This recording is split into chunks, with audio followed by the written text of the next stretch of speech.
Hello, sumo fans. I feel like it's been a long time since we've talked to you. Yeah, the summer time dilation is like between July and September, but then the May to July, not quite. Yeah, I don't know. Also, we had that heat wave that really ruined everything. It did. Having a heat wave that hot is the equivalent of it being 20 below zero to me. Like, I'm not leaving the house, you know? It was brutal. It made like 1 week feel like a month. Yeah, I really don't know what day it is anymore. Yeah. Like, summer's weird. That's all I can say. It's really weird. But and that really corresponds with July. Yeah. July is always weird in the sumo world. And the Banzuke was weird. The Banzuke was weird. But thanks to everyone's help, we got 9 and 6. Yeah, so we got to give a shout out for that. However, multiple of our guys got higher scores than us this time. I think they were holding back. Yeah. They keep chewing on it. That's true. And we're just like, good enough. We don't care. They're professionals. We're spirited amateurs. Yes. So just a quick couple of channel notes, and then we'll do our normal thing. One is my typical week 2 live streams are going to be week 1 live streams. This might be weird because like barely nothing in sumo matters in week 1 besides injuries. So it's not going to be the same like discussing who's going to win this thing, but I am going to be away doing a book tour, so there's no way for me to do the live streams. I'll just be too busy. Speaking of that, go into the post section if you want to see the contest that one of our subscribers wants us to do, and he's going to provide the prize. So please go to the post section. It's the only way I can communicate to you guys outside of these videos. Okay, PSA over. Time to talk about sumo. Okay, so at the top, we have my guy, who I miss so much, Hoshoryu. 0213, we had the whole, he comes in hot into May. This is it. This is his destiny. And he gets injured against Takayasu, and it's the first complete disaster of May. So now we pick it up, and we get all optimistic again, and yay, this time we're going to see Hoshoryu. But I don't know what's going to happen with him because there's all the iffy statements out there about him not being quite ready. But then he goes out and he fights a bunch of matches and he's his usual, cocky self, which I enjoy. I don't think we're going to know the truth until we get to the tournament and see how he does. We never know the truth in these kinds of things. Feels like if he is, at least where we hope he is, that'll be a good 10 to 12 wins. He'll look to be in good shape, sort of just resume where he's been.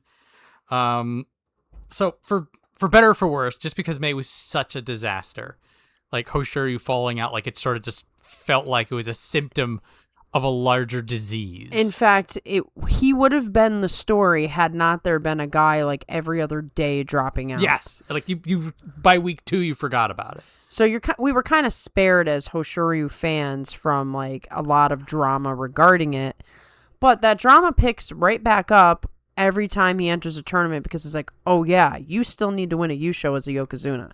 It's the never-ending struggle for him. Yeah. It feels like. Will July be the one? Hard to say. Don't know. So May, it did feel like it was the one because there's a lot of people on the downward trend. But now we've got some heat coming into July. We do, but we do have one guy who's going to be taken out of that, which we'll get into. Yes. So it does change the dynamic slightly. Slightly changes the dynamic. Now, for somebody like Hoshoryu, having a lot of competition may not be a bad thing for him. He might do better because he rises to the... He may get fired up, or it may just be that there's so much heat. So Hoshoryu, in a way, is coming into this as an underdog, which is a weird thing to say about the highest ranked person in sumo. Yes. That being said, Hoshoryu will always bring everything he has to bear. Yeah, my big statement about Hoshoryu at this point is, regardless of what you think of him, the tournament is way more entertaining with him in it. So that's all we can hope for right now is him to be in it and like really be in it. Not just like a shell of Yep. his former self. Strong presence in the Yusho race, exciting sumo, lots of drama, all the things you want from the guy at the top. Yes. So we should get that. He'll bring the attitude no matter what. The tude. Gotta love that Hoshoryu tude. Some people hate it. I love it. Yep. So pressure's on.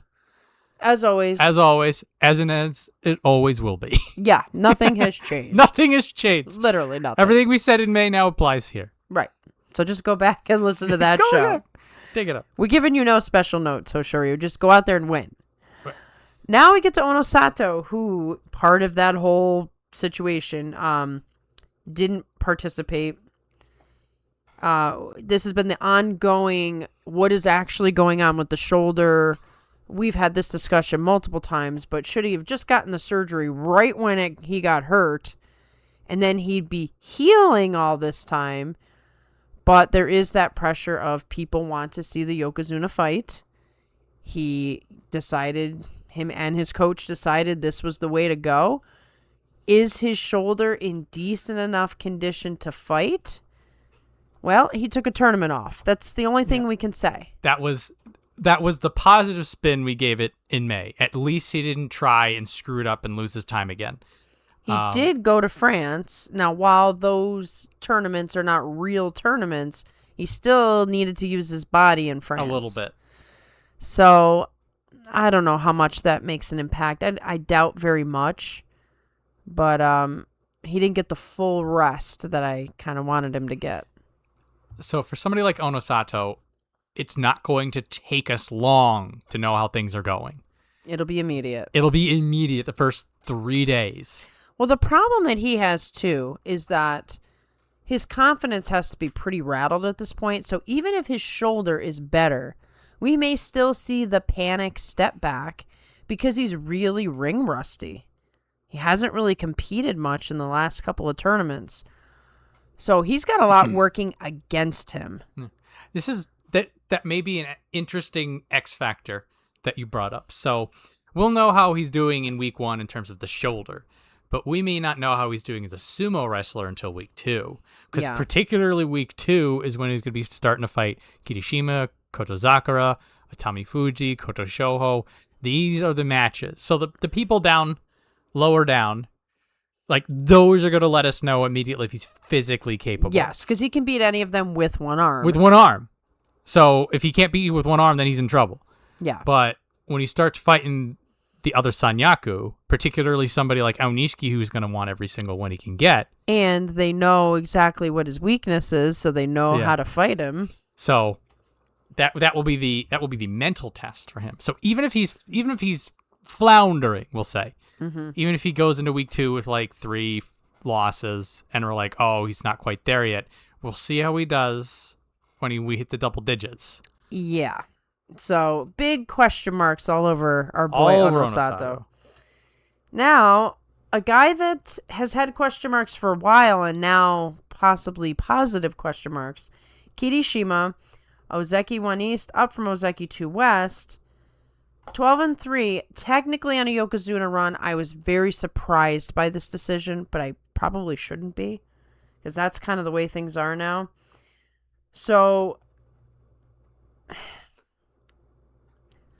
I'm so hesitant to go into this conversation, but because Hoshoryu and Onosato are iffy at all times at this point, Kirishima has an opportunity, certainly if he wins the Yusho. That's one factor, but we've always discussed that it would need to be a 13-2 Yusho. It would need to be a 14-1 Yusho. They could give it to him with a 12-3. That's so iffy, but they could. He would have to win it, and I think if it was a 12-3, like it would need to be uncontested. Right, it'd have to be a pretty dominant thing where like the 3 losses were like really hard fought and like something weird happened, or it's the Jung Yusho guy, or But I will say this: what we're seeing from Kirishima is a late time resurgence. These do happen sometimes. We saw it with Teruno Fuji making his comeback. We saw it with Tochinoshin. Even Tamawashi won those 3 Yusho in his later stages of his career. We saw it with Nishikigi. So I do think Kirishima is in a good spot with the resurgence. He's always been a talented wrestler with these great reflexes and these great defensive, like such a good ring sense that creates such a great defense. But is he Yokozuna material? I'm still not convinced. But then again, what is Yokozuna material at this point?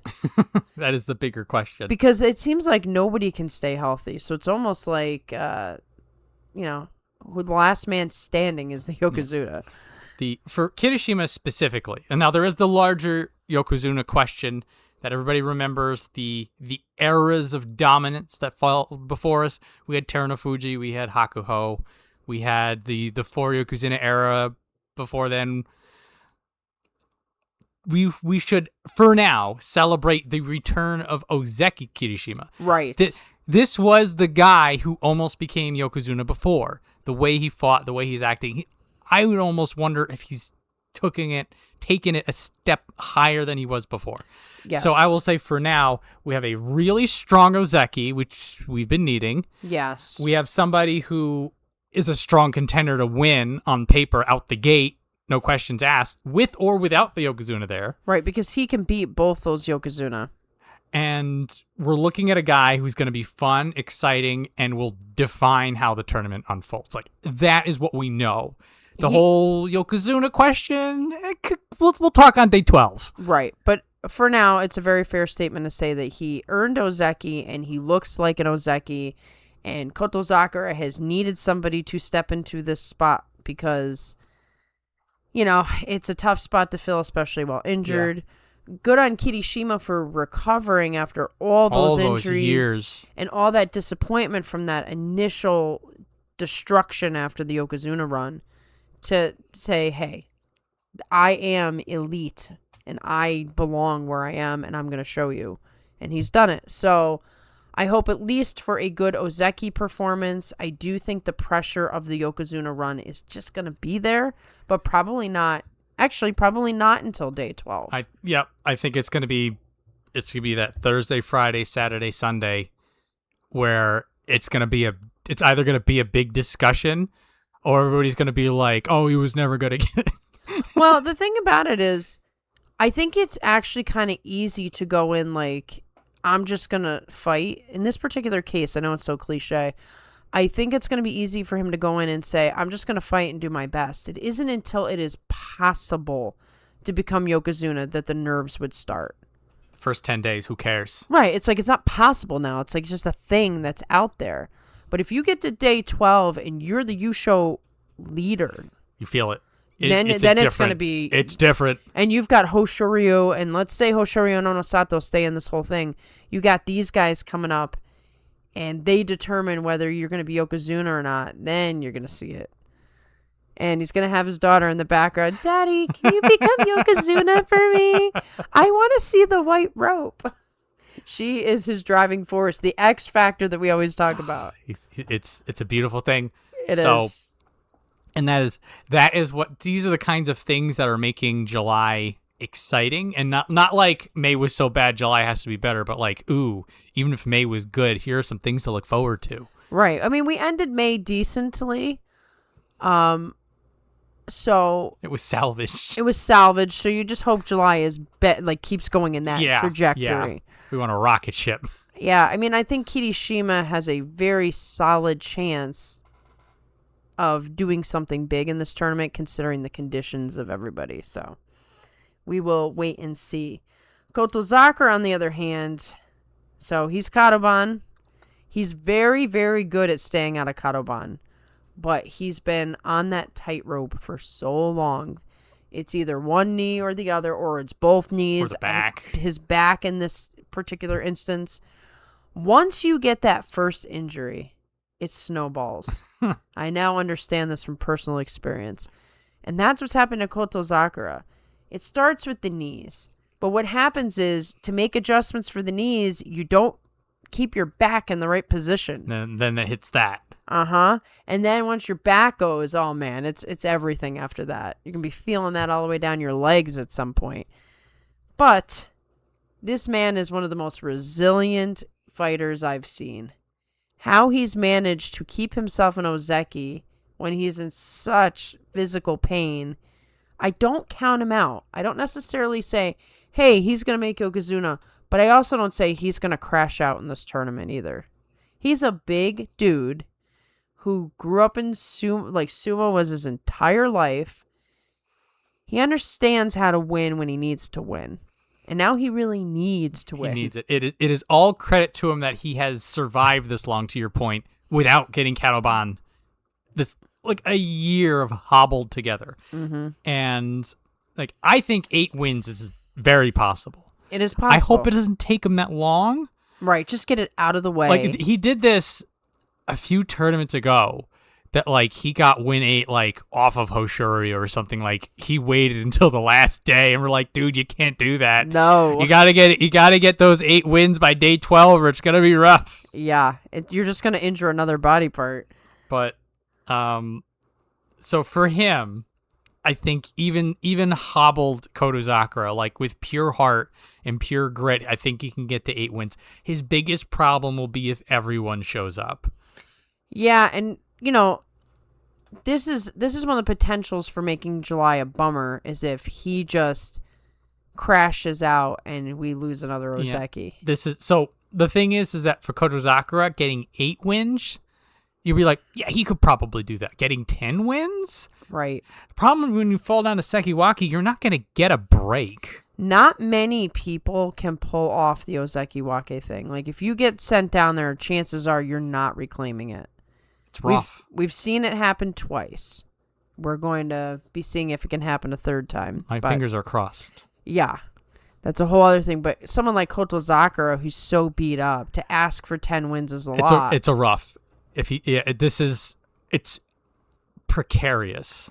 Well, we've been talking about this for a while, that in the condition he's in, he's literally just going to fight until he can't anymore. Like, at some point, he is going to lose this rank. It's an uphill battle for him. It's why seeing him try so hard is so inspiring. Yes, because you know what's on the line. Because he has everything to lose and nothing to gain. Yeah, he's not getting Yokozuna. All he can do is just hold on. He thankfully does not have the spirit of Shodai. No. He thankfully has the spirit of Kotozakura. Heart of a champion. Yeah, so once again, we throw a question mark on him, but it sounds 8 wins could be probable. I'm hoping for 8 wins. That is all. Like, I feel like that's all he can give. Yeah, I don't expect more than 8. If we get 9 out of him, I'll be like, wow, look at you. What a good tournament. Look at you. It'd be nice if he surprised us, but it'd be him like having some crazy thing happen that spurred him on for one tournament. Look, if this is a Cinderella story, let's get it. We'll Second take it. show. Come on. Could you imagine, like, he wins the whole thing and then he goes on a Yokozuna run? We'd be like, okay. No. He did Not likely to happen, but wasn't it like an 11-4U show? He had some weird thing. Hey, I need to know this. I need this number.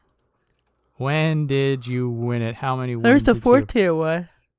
And there's 11-4. Did I pass it? Oh, no. Oh, my God. He's 14-1. Yeah, 14-1. When was he ever that good?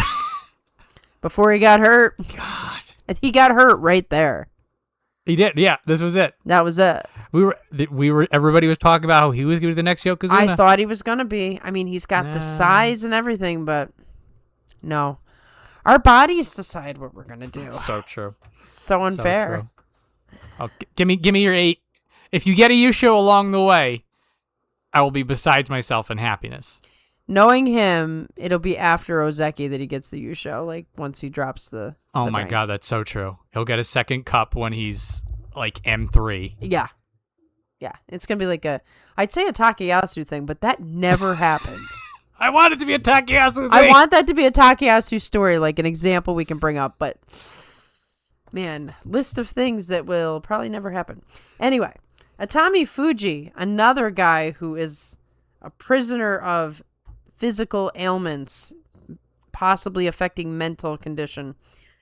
So he did maintain his rank. He got his 9 and 6. I was a little surprised simply because he wasn't looking as good as he did when he got the rank. But he put it together at the end, and you just take that. There's nothing. I mean, there's things you could criticize, but like you just move forward now with the 9-6, and you just try to have a better tournament. We have talked many times about the Sekewake stress of just there's nowhere to go. He literally cannot be promoted except by a Ozeki run. Right, which is a very difficult task. He's stuck. So, what helps him push himself forward? It has to be those small goals like, okay, this tournament, double digits. Because that's how you can start your Ozeki run. So for Atami Fuji, he needs to keep it together. He, all the guys up top have one issue or another. So it is possible if his issues don't get in his way. People have felt for a long time that Atami Fuji was like the guy, and it's just never come to be. This is what's so optimistic about the newest version of Atami Fuji is like now this is somebody that you can look forward to. Because this is a guy who was in Sekiwake. Now he stayed in Sekiwake. I feel like the doldrums haven't quite hit him yet. And I'm a little concerned. Like, when is it going to sit? When is it going to set in that, no matter how good I do, I'm going to still be Sekiwake. Yeah. Like that, the weight of that on you. I don't know if that's quite hit him yet. For now, I'm just happy that he's doing sumo that not only got him here, that's now kept him here, and it's making him look like he belongs here. Right. It's been a long time coming just to get to that place. Such a good feeling. And, the scandal stuff is sort of like gone away. Mostly gone away, yeah. So, like, I feel like Atami Fuji, you have to put him in a bubble. Like, no, don't look over there. There's no stress over there. No, you did good. You did good. Yes. Don't look at the monitor. Hey, what'd I say? Like, you got to baby this man into positivity. Yep. And like you said, step forward. Let's not worry about Ozeki runs. Let's worry about double digits. If we can see a 10 and 5 out of him, we're like, okay. Classic example of do your brand of sumo. Yes. This is the Kirishima way. And I feel like if Atami Fuji can internalize the path of the Kirishima, yeah, he'll get there. Because he would be better suited to do the path of Kirishima versus the other guys. Yeah, the Onosado, the Aonishiki, like that's not him. That's not his brand of sumo. No. And maybe that's one thing he has to get more comfortable with is what is the way that Atami Fuji can be the best Sekewake, not, anybody else's style. Yeah. So I'm going into July saying Atami Fuji, he's going to make waves, he's going to look good. I'm the fears of old are mostly gone. Yes. Mostly gone. Again, I'm like, there's going to be one day he wakes up and he's going to be like, I'm not feeling so optimistic today. Hey, knock it off. Hey. All I used to do is look at Terano Fuji's face. It's like, oh, never mind. He's like, you want to go out back?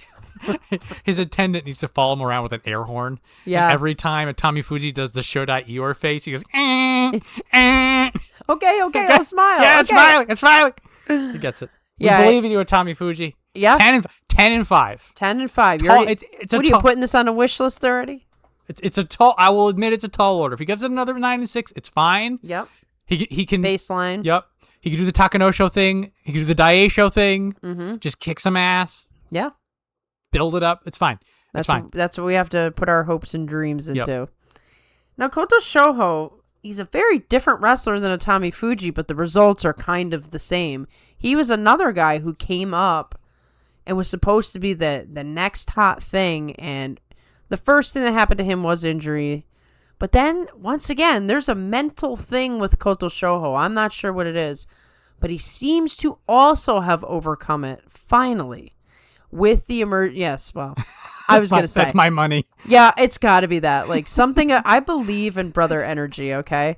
Ever since his brother came, he's just pulling himself through whatever sludge he's dealing with. Like, I just can't either let my brother down or let my brother surpass me. This is a clear pure competitive blood draw. I love every second of it.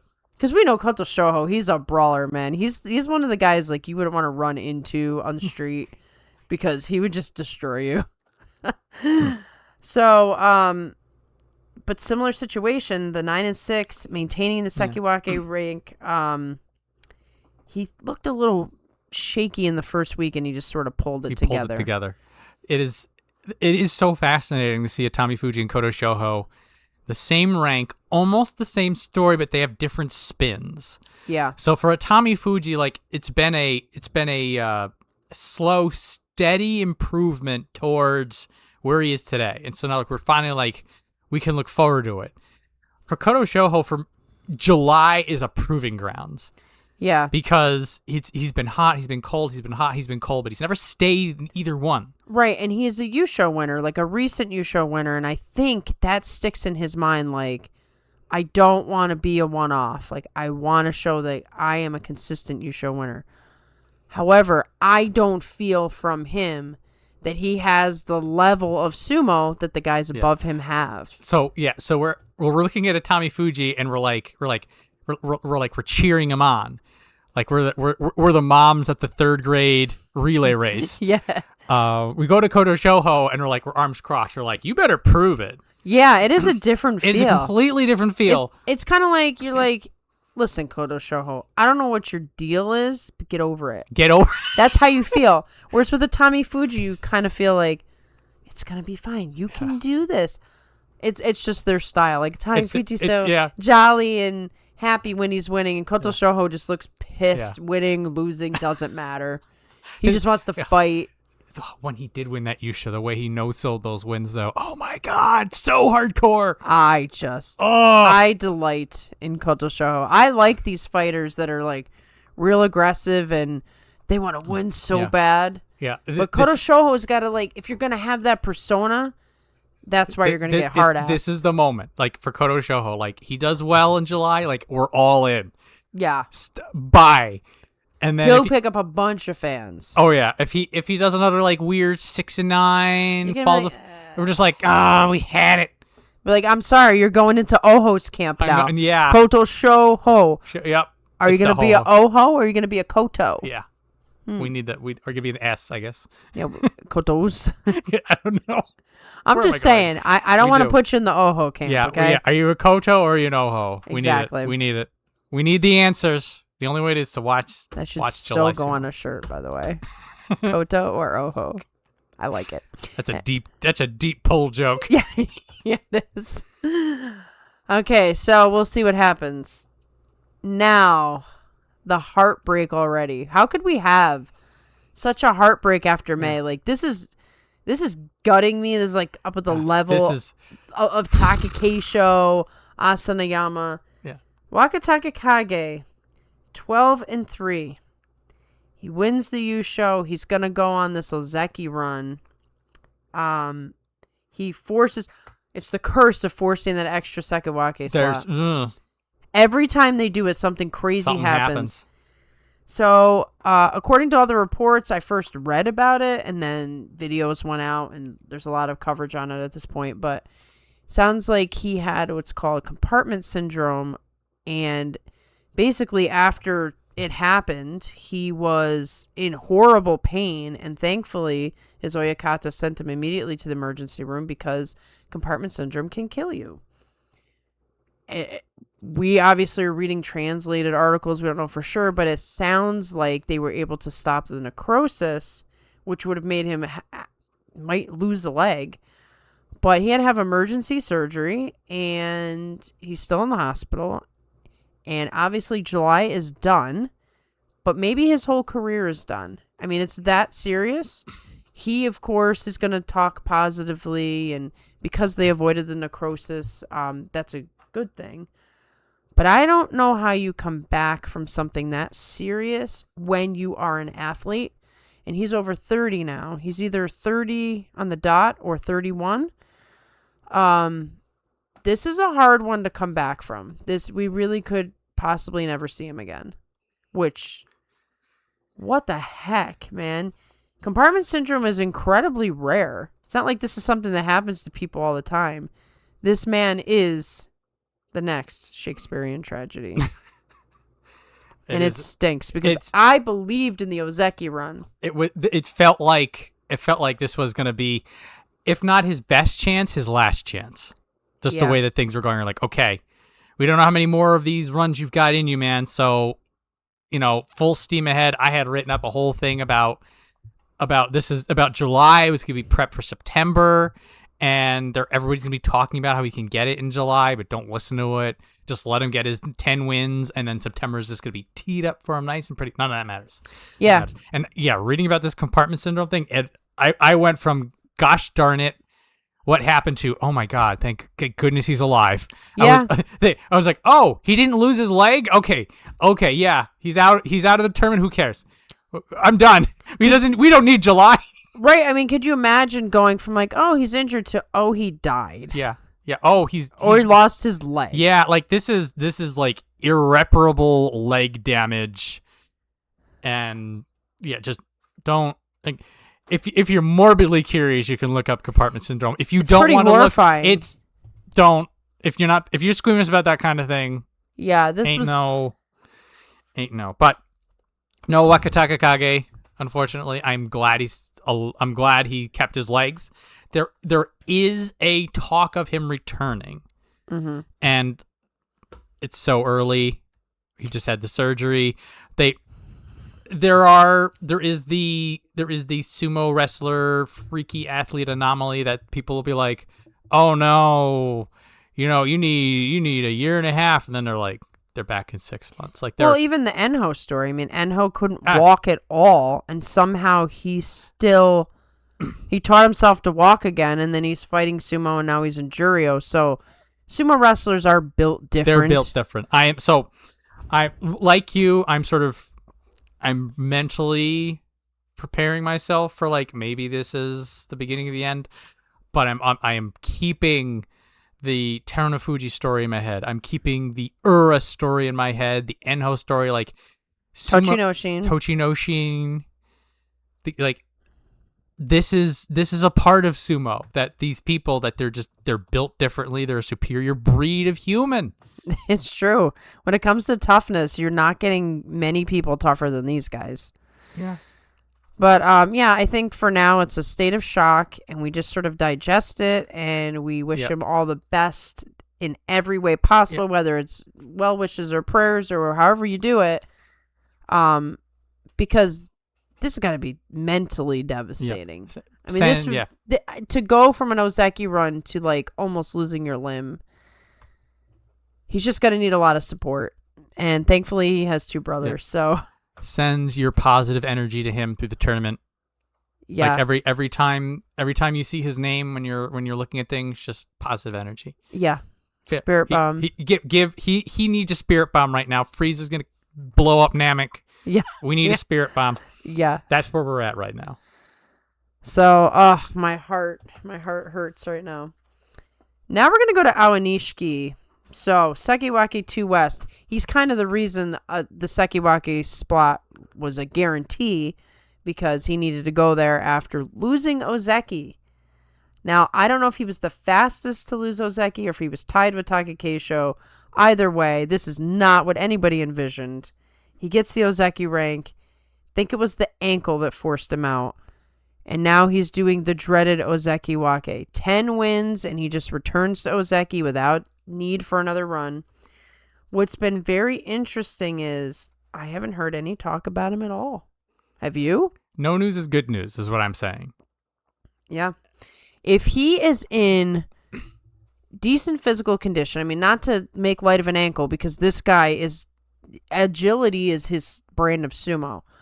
But an ankle is a lot more recoverable than some other body parts. So let's just assume really super positively, everything's great.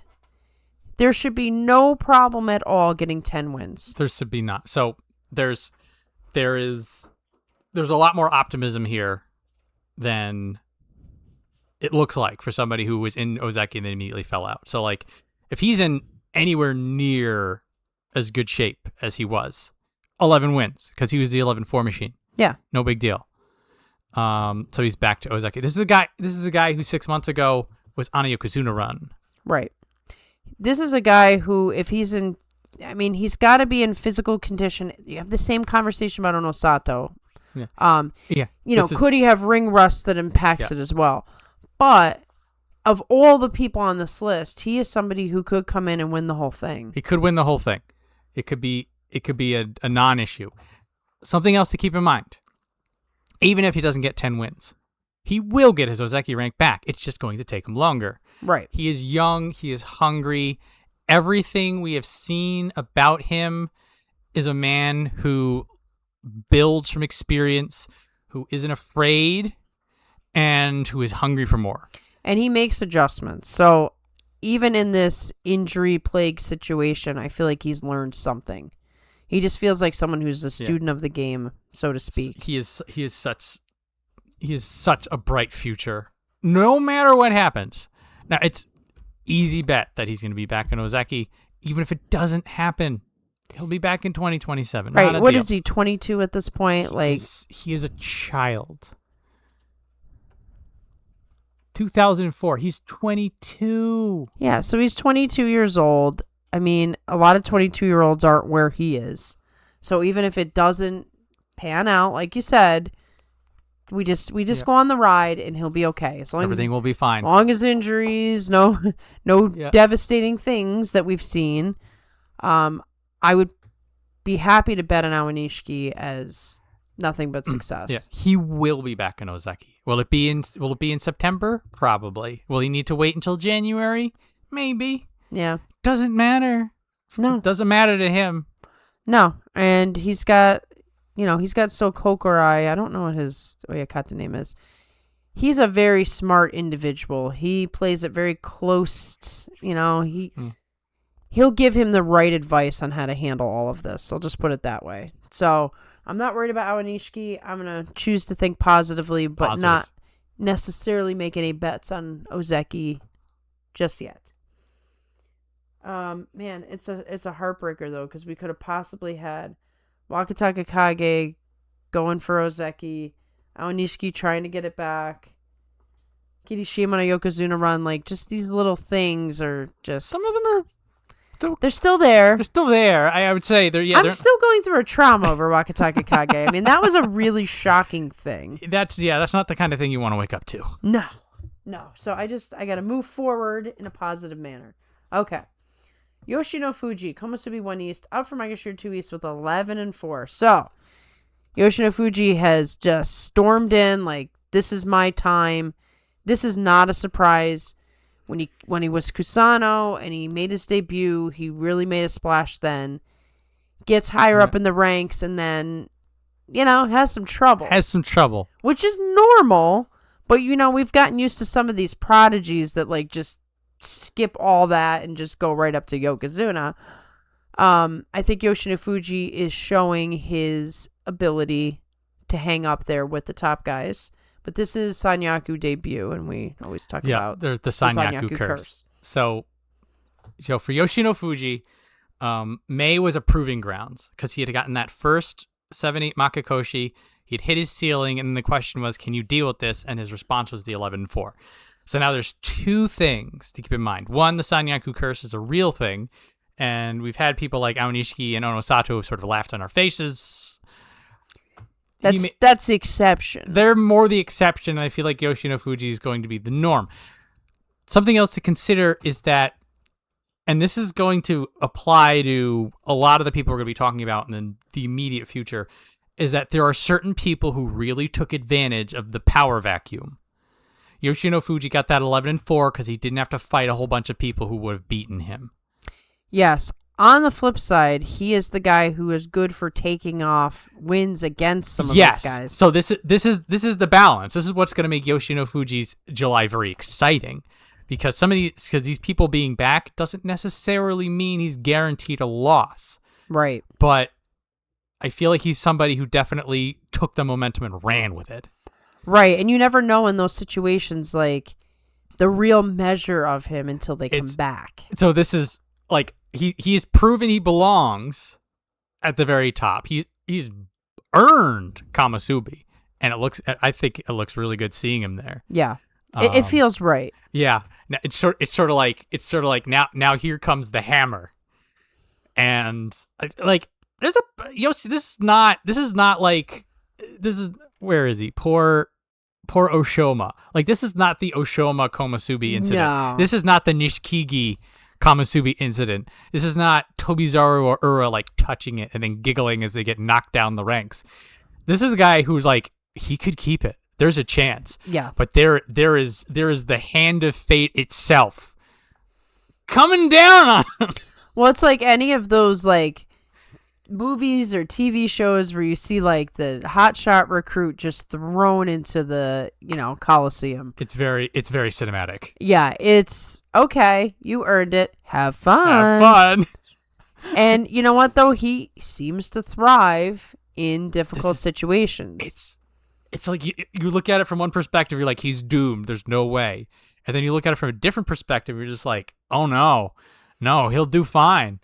And you've got this very competitive thing going on in Isegahama Stable between Atami Fuji, Yoshino Fuji, yes, Hakuno Fuji. I just can never think of him as Hakuno Fuji. Hakuno Fuji, like, who's going to be the top guy, especially with long-time guys like Takada Fuji out, gone, retired. Obviously, Teruno Fuji, the new coach.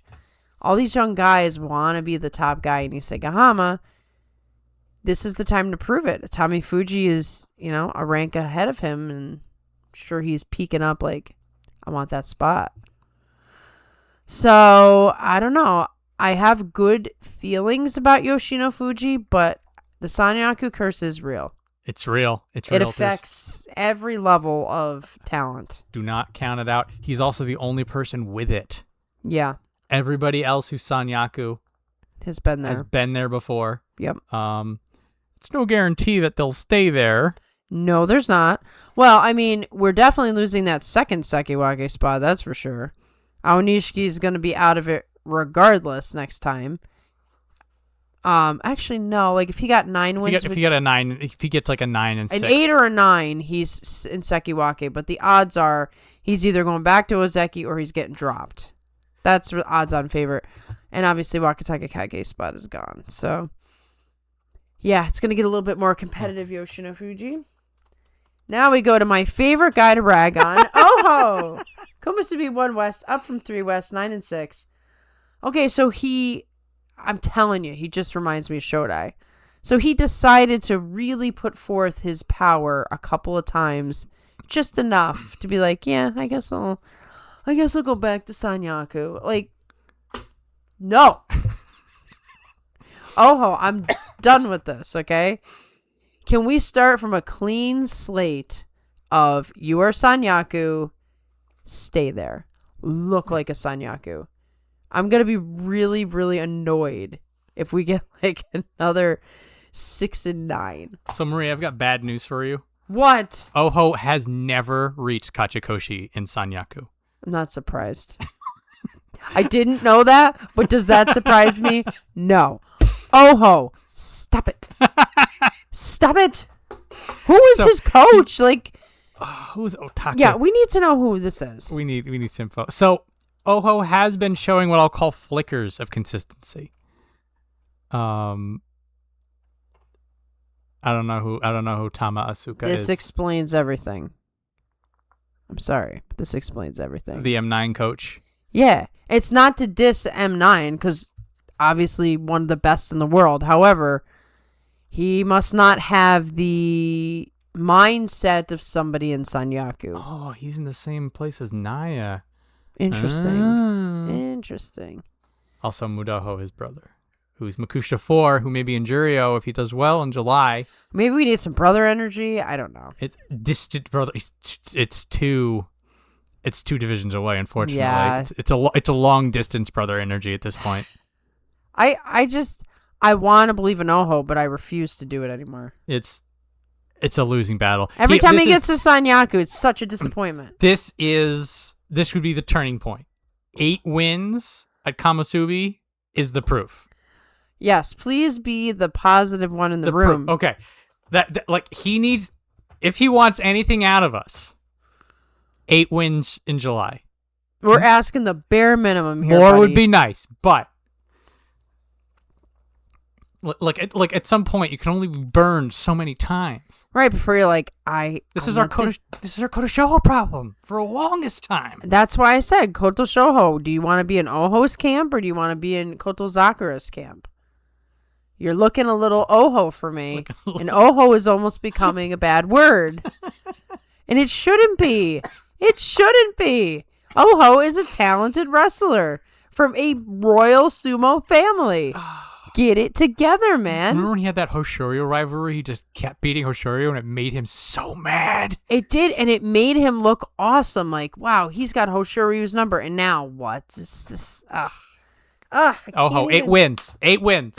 That's your homework. Yeah, that's all we're going to say. I'm not even going to give an analysis of your style. Your style is Shodai. Fujinokawa. There we go. I don't feel any of that. Turn it around. Yeah, Fujinokawa excites me. Micah Sherwin East maintains the same rank with the 7 and 8. The guy puts it all out on the line. That's a well-deserved hold on a 7 and 8. If anybody deserves it, it's him. Obviously, he's become the new favorite in sumo. He's not quite the Ura levels of known. Because, I mean, man, Ura is known by people that don't know sumo. That's pretty impressive. But Fujinokawa, the small man with the big heart, who's just so fast that he can beat these big guys. You know, like, it's not trickery. It's just beating them. It's power, technique, like grit. Using the power at the right time, using the angle because he got there faster, like, and got the guy out of position. And he's strong, so he can just kind of get into you if he's got the angle right. I have concerns about long-term, just small guys in general having to crash into large men like in a car accident. I get worried about injuries and stuff. But I feel like at this point we just have to have fun and go on the ride. He is, if there's anybody who's on the ride, it's Fujinokawa. This is what's so fun about him. This is what like makes his brand so exciting. Now you had mentioned Enho. Something that seems to be going on is the small man arms race. So July will be his chance to adapt. And that does seem to be something that he's doing. Like he's tweaking things. He's getting better, stronger, fiercer, sharpening the claws, as it were. Right. I mean, to get up this high in a relatively quickly manner, you know, you've got to be somebody who knows what you're doing. Yeah, 7'8" at 1 East. Yeah. Not easy. Being a small guy, like I don't know who the last small guy was that got up this high that quick. Yeah. Also, back-to-back Kimboshi. Remember? Yep. The first time he fought both of them. You know, as a Hoshoryu fan, I have to be concerned. It's a little bit. Because is that going to be a day one matchup? That's a potential day one matchup. Day one matchups. Ooh, they may give him Daisho or Ichi Yamamoto. It'd be 4 or 5. It might be a little higher. Because there's so many Sekiwake. So like the line maybe now 3, 4. with Waka out, how does that affect the schedule? I wonder if they'll do a day one Ura. Day one Ura is always excellent time. Ura on any day is good, but if they really want to hype the crowd up, they really wanna. But Fujinokawa is first week definitely. Yeah. So he's going to be fighting the tough guys right off the bat, and he's going to be the freshest. You know, that's the nice thing. Week one, you either get absolutely destroyed because you didn't get your rhythm in yet, or you're the freshest you're going to be. So like you pull off some surprises. You can give your all. It'll make the week one live streams interesting for sure. I've never done those before, and it's just going to be a wild, wild west, I think. Oh, it's going to be a lot more vibes, but then you can sort of get into the hype. How did Fujinokawa do? How did Yoshino Fuji do? How did Ura do? You can try to project insanity because it's impossible to project that early, like who's really going to take this thing. Score doesn't matter until day 8. Even day 8, I'm like, I don't know what's going to happen. Oh, you show contention on day 8. I feel like day 11 is when it gets real. Yeah. Because I've seen guys go 10-0 and then fall apart on day 11. It needs to be double digits before you feel like you're not just making things up. Exactly. Only the double digits guys are going to be in the U-Show conversation. So whoever's in the double digits on day 11, that's your pool. It's your pool. Anyway, I think it'll be a good time with Fujinokawa, and I'm glad he's here. He's exciting. I love small man sumo. Fresh brand of it too. My very first, favorite sumo wrestlers were Takara Fuji, who wasn't small, but he was not a huge guy, and Ishiura. My heart will always be with Ishiura, my first small man. I still remember how jacked he was. I know. He was okay, so Koto Echo looked good, but nobody touches Ishiura. The neck on him. Just this big buff dude. You imagine him walking around Japan, it's like no dude looks like him, Anyway, he's coaching now, so we'll give it to him. He's giving Yoshino Fuji giving him the business. That's right. Getting him to Kamasubi. Yeah. So now we have sort of my heart pick. I will have no rational thoughts when it comes to this guy.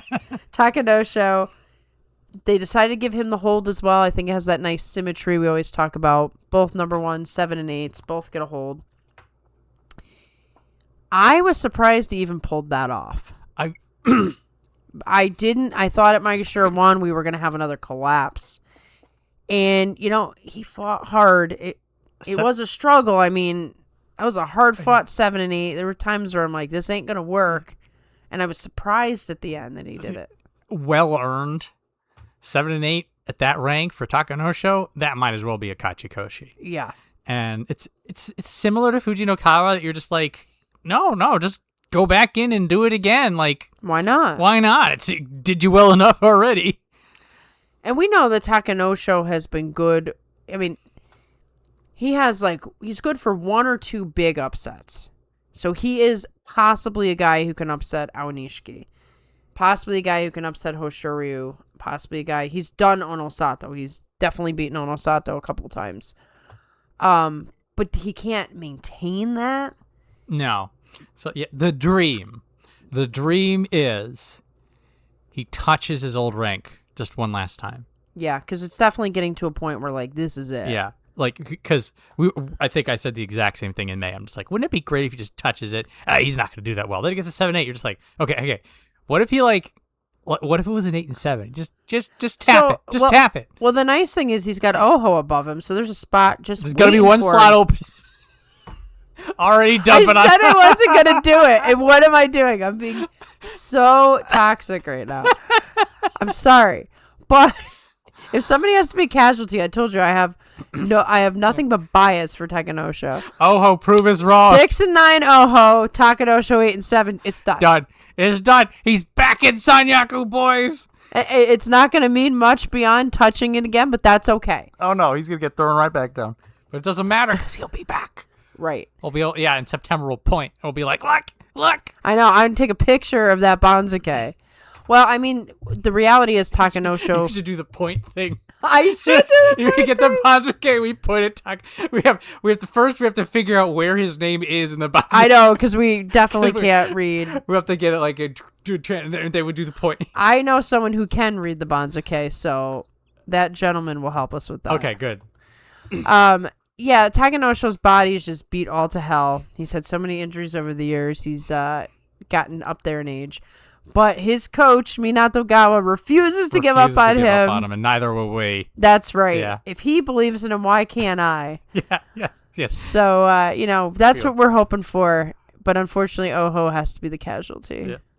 We will, yeah. Not much of what we were saying is quite realistic, but we don't care. No. This is our preview show. This is an opinion of one of our 42 opinions is probably not anywhere based on fact. Perhaps more than one, but certainly this one. At least one. At least one. Oh, man, I feel wrong now. It's fine. What I did to Oho. It's okay. It's fine. It's okay. Prove us wrong.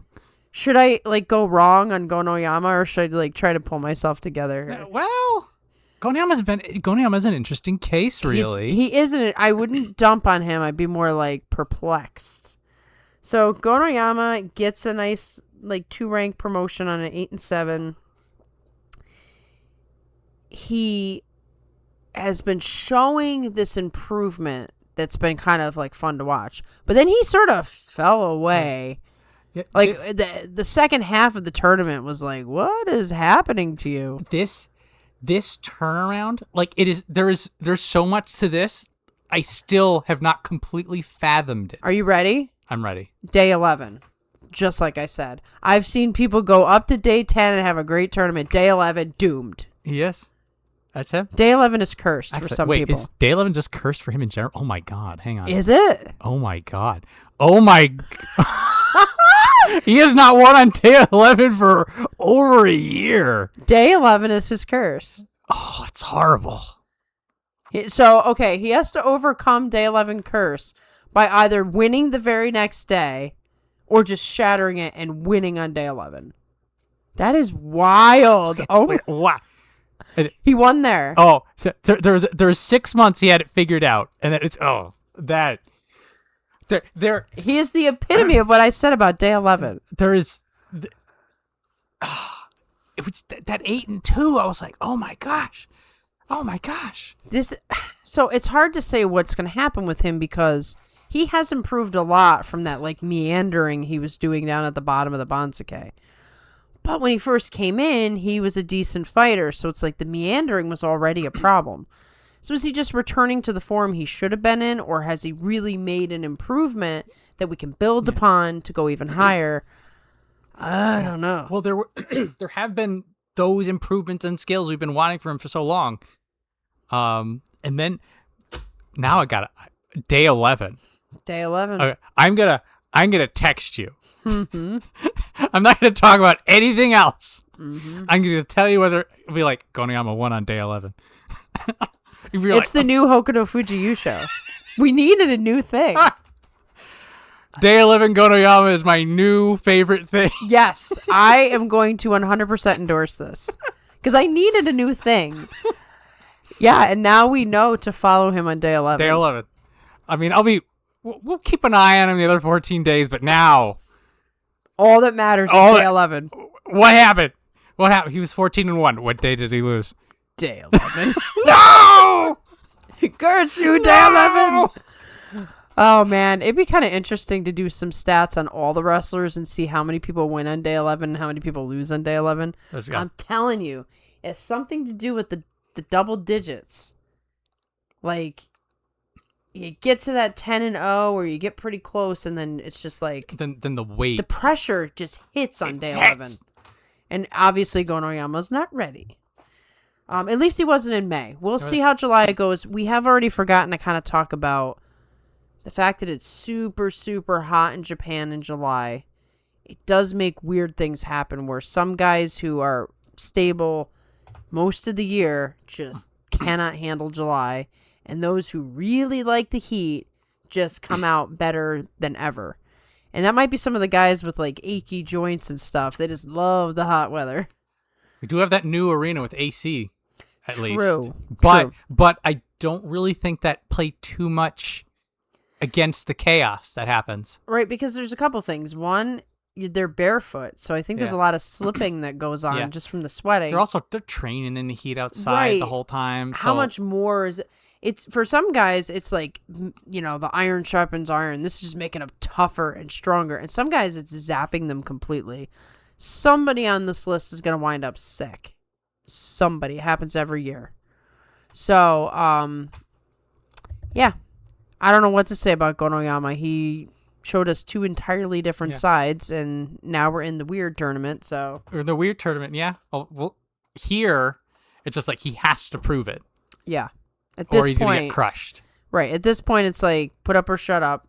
We don't know who you are anymore. Maybe you know, maybe you don't. Yeah. But I don't know. At least there's hope. There's not been a lot of hope in the Goniyama camp. Right. This is still way better than it was for a good 6 months. Yes. So like we're not betting, but we're like, we're like, wait a minute, there's a thing here that wasn't there before. And we're always looking for the positives. We want everybody to win. So, not everybody is going to win, but at least he's given us something. He gave us day 11. Give us day 11. Unlike Oho, whom you're going to rag on him this whole show. Maybe Oho has a cursed day. Is there a cursed day for Oho? Find out. How does he do on day 11? Yeah, if it's day 11, I'll just die. Oh no, it doesn't matter. It's static. There's Static. no consistency. There's nothing. It's white noise. It's Oho. Forget you, Oho. You don't even ruining our fun. I can't even have fun with you. Fine.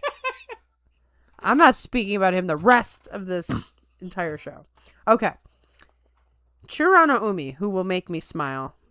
Maegashira 2 West, up from Maegashira 6 East with the 9 and 6. So that was a pretty big jump. This is probably the part of the weirdness of the Banzuke. Oh, yeah. 6 months ago, I would have been very, very concerned for him getting a big jump like that, but he's really proven himself to be one of those resurging veterans. First of all, he's a lot bigger than I realize. It isn't until I see him go chest to chest with, who was it was it the Onosato match?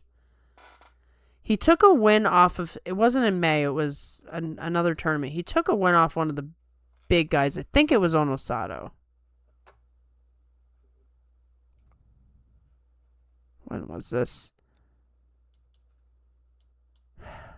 Okay. I can't remember. Memory unclear. Continue. The point is, he fought one of the bigger guys, and I was like, wow, he's bigger than I remembered. It's almost like small man mentality, big body situation with him, plus wily veteran. I think he'll do okay up here. I'm not going to predict some big score. He might even get a 7 and 8 or a 6 and 9, but I think that would still be 6 and 9. That's good, but could be 4 and 11. Yeah, let's just say I don't think he's going to be in the desperate camp up here. I think he's going to get a couple of really good wins, and we'll see what he can do with it from there. When you look at these veterans, you're always concerned about week 2 because they start to lose stamina.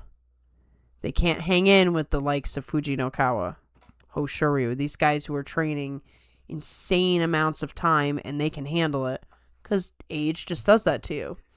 But I think technically his technique and such, has improved so much since he made that late resurgence. Like he was a lifetime Jurio dude, and then he finally makes it to the top division after 30. And it took a little while, but I'm comfortable with him at Maegashira 2. Maybe I'm wrong, but I think he'll be fine. I don't see him getting a lot of wins. Like, I think if he gets 8 wins, it'll be impressive from where he is. But there's one thing that I'm learning about Churano Umi: never count him out. Never. He will get crushed. I think a 7 and 8 is pretty reasonable, and maybe worse. Like him getting 8 and 7, I think would be impressive from M2. Right. But every time you fight Churano Umi, it's just like, you better bring it. Right, or he will win. Or he will win. Like, it's just like, he will win unless you stop him. Yeah, I mean, to your point, I don't see a big score, but I guess I'm just not fearful of like a Hatsuyama situation, Yeah, I see that. It's not like... like you said, the 4 and 11, I feel like he could do a 6 and 9, which wouldn't result in too big of a demotion. Even a 7 and 8. It's not like when Chiyoshima was sneaking his head up in here. You're just like, what are you doing? Right? Come on, Chiyoshima. You know what this is. Yeah, you see him at M2, you're just like, yeah, okay. Yeah. But, maybe I'm being too optimistic, but my gut says he'll be okay. He'll be okay. Not great, not a disaster. He is somebody who will definitely be affected by the status of the elite. Yeah. They sort of hold his fate in their hands. They do. So if Onosato has 1.5 shoulders, he's gonna be in trouble. Yeah. If he has just one shoulder, he might be okay. Puncher's chance. Yeah. Aoniski's coming back for his rank and he's fierce. You're not getting that. Kotozakura decides he wants 8 wins. Like this is where the top could potentially wreck him real bad. This is where, but if he beats everybody below him, that's where you get the 6 and 9 or the 7 That's the 6 and 9, the 7 and 8. And again, maybe Kotozakura's back is hurting him. Maybe he wants to take a day off. There's always the chance that there's the one wrestler who is the only loss for that wrestler for the tournament. Yeah. Will it be Churano Umi? Churano Umi is the guy to make that happen. Yeah. Now, a similar naming structure, Hida Umi, Maegashira 3 East, same rank, 7 and 8. So very good for him to work hard enough to maintain this rank. It gives us kind of an idea of where he's at. But he is perpetually going to be the guy that fights so much harder than his score shows. It's like he needs something more to get out of this, like, he's like stuck in the mud.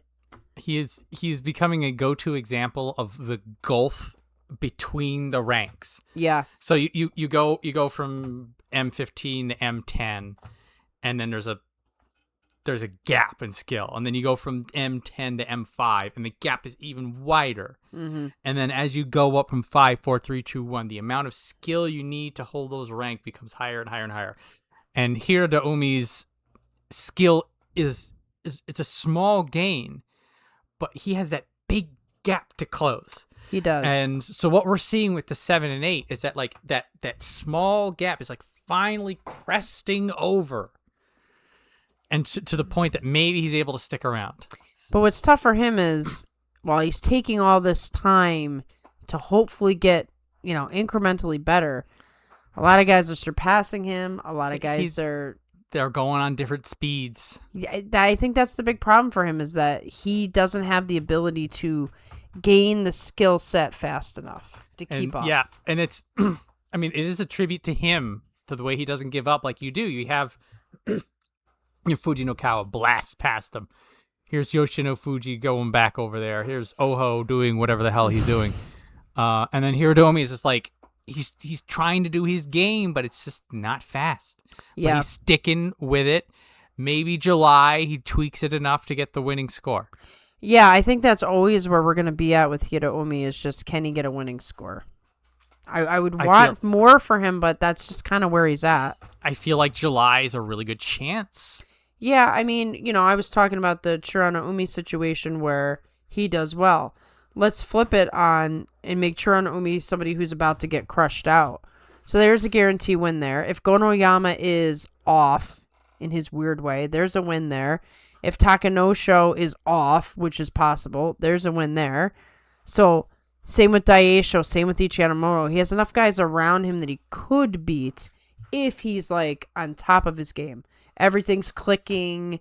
He went to bed at the right time. He got the right good luck charm, But it's almost like everything has to go perfectly for him for you to see something spectacular. So, once again, there's a potential. There's a potential. The likelihood is... Yeah. In the meantime, still fun fights. Still really fired up. Gives it his all. Never gives it up. And he's going to make every person around him work. Yeah, and he maintained with a 7 and 8. So he's keeping the rank he had last time. Gonna just get a do-over. So it's possible for him to win at this rank.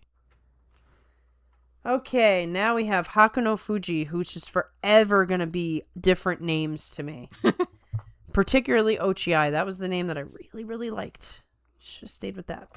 Then I had to deal with Haku Oho that I was kind of iffy about. And now Hakuno Fuji, I just can't get behind it. Gigantic promotion. Up from 10 West to Maegashira 3 West. Well deserved with that 11 and 4. Strange basho for him, because really early on when things were going wrong, he actually looked a little hurt. I think it was day 3. And I immediately was like, oh, he's going to be the next one out because he's had so many injuries. And then he just comes back as the guy that he's been my dark horse pick for a very long time. I was amazed and excited to see that 11 and 4. Who was it that it was? It might have been Mitaki Umi. Yeah, I'm not sure. But his foot seemed to go out from under him, and I thought it was an injury, but it must not have been. But in the moment, I'm like, there goes another one. There goes.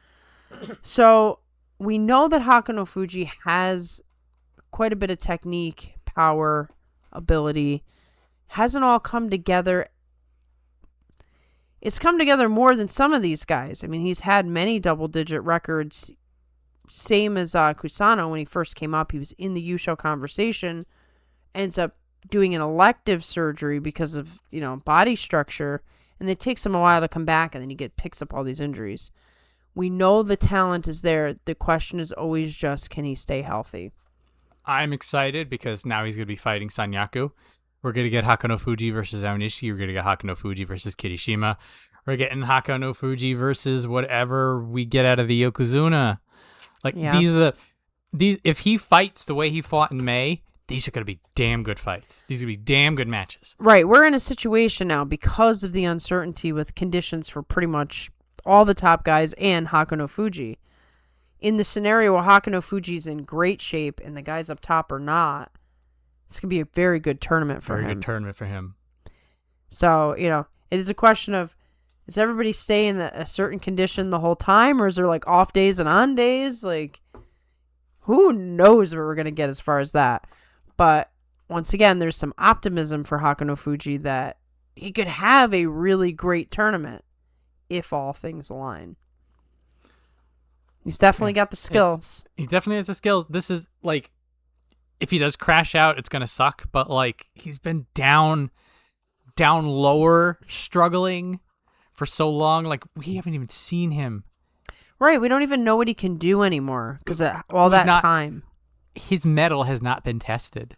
Right. It's so long. I was like, now we get to test it. I have a feeling that he's also the type of fighter that he rises to the level of the opponent. Yeah. So we might get more out of him as he's fighting the top guys. Yes. I mean, I'm looking forward to it. And as we were mentioning, we're going to have the stable hangout. So Hakuno Fuji, maybe he gets a win off of Aonishiki, and then he goes over to Tommy Fuji, sort of elbows him. He's just like, you see that thing that I did? Maybe you can go do that. Right. Yeah. It's the same thing as like the brother thing, except it's stablemates. But It's the same kind of vibe of, in this individualized sport, we can actually team up. Yeah. And help each other out. Yeah. Then maybe a Tommy Fuji loses to Oho, and then Hakuno Fuji's just like, no, can't. I gotta beat him now. I can't let this stand. Exactly. There could be strategy involved. Strategies. I'm very, very exciting. Now, to your earlier point, every reason to believe that he's just going to get another injury and just ruin all this. But like, this is the closest that we've been to some of the best Hakuno Fuji sumo in a while. Yeah, and injuries are a strange thing because I guess injuries heal, but it doesn't feel like they do. It feels like once you pick one up, it's there forever. But these are much younger men, so, maybe I have to believe in the healing. Yeah. I don't believe in healing anymore. Well, I am believing in some top tier fighting out of him in July. I feel like that's what we need. Even if he has to fight on one leg, I think he'll do it. Oh, he absolutely will. He's competitive enough.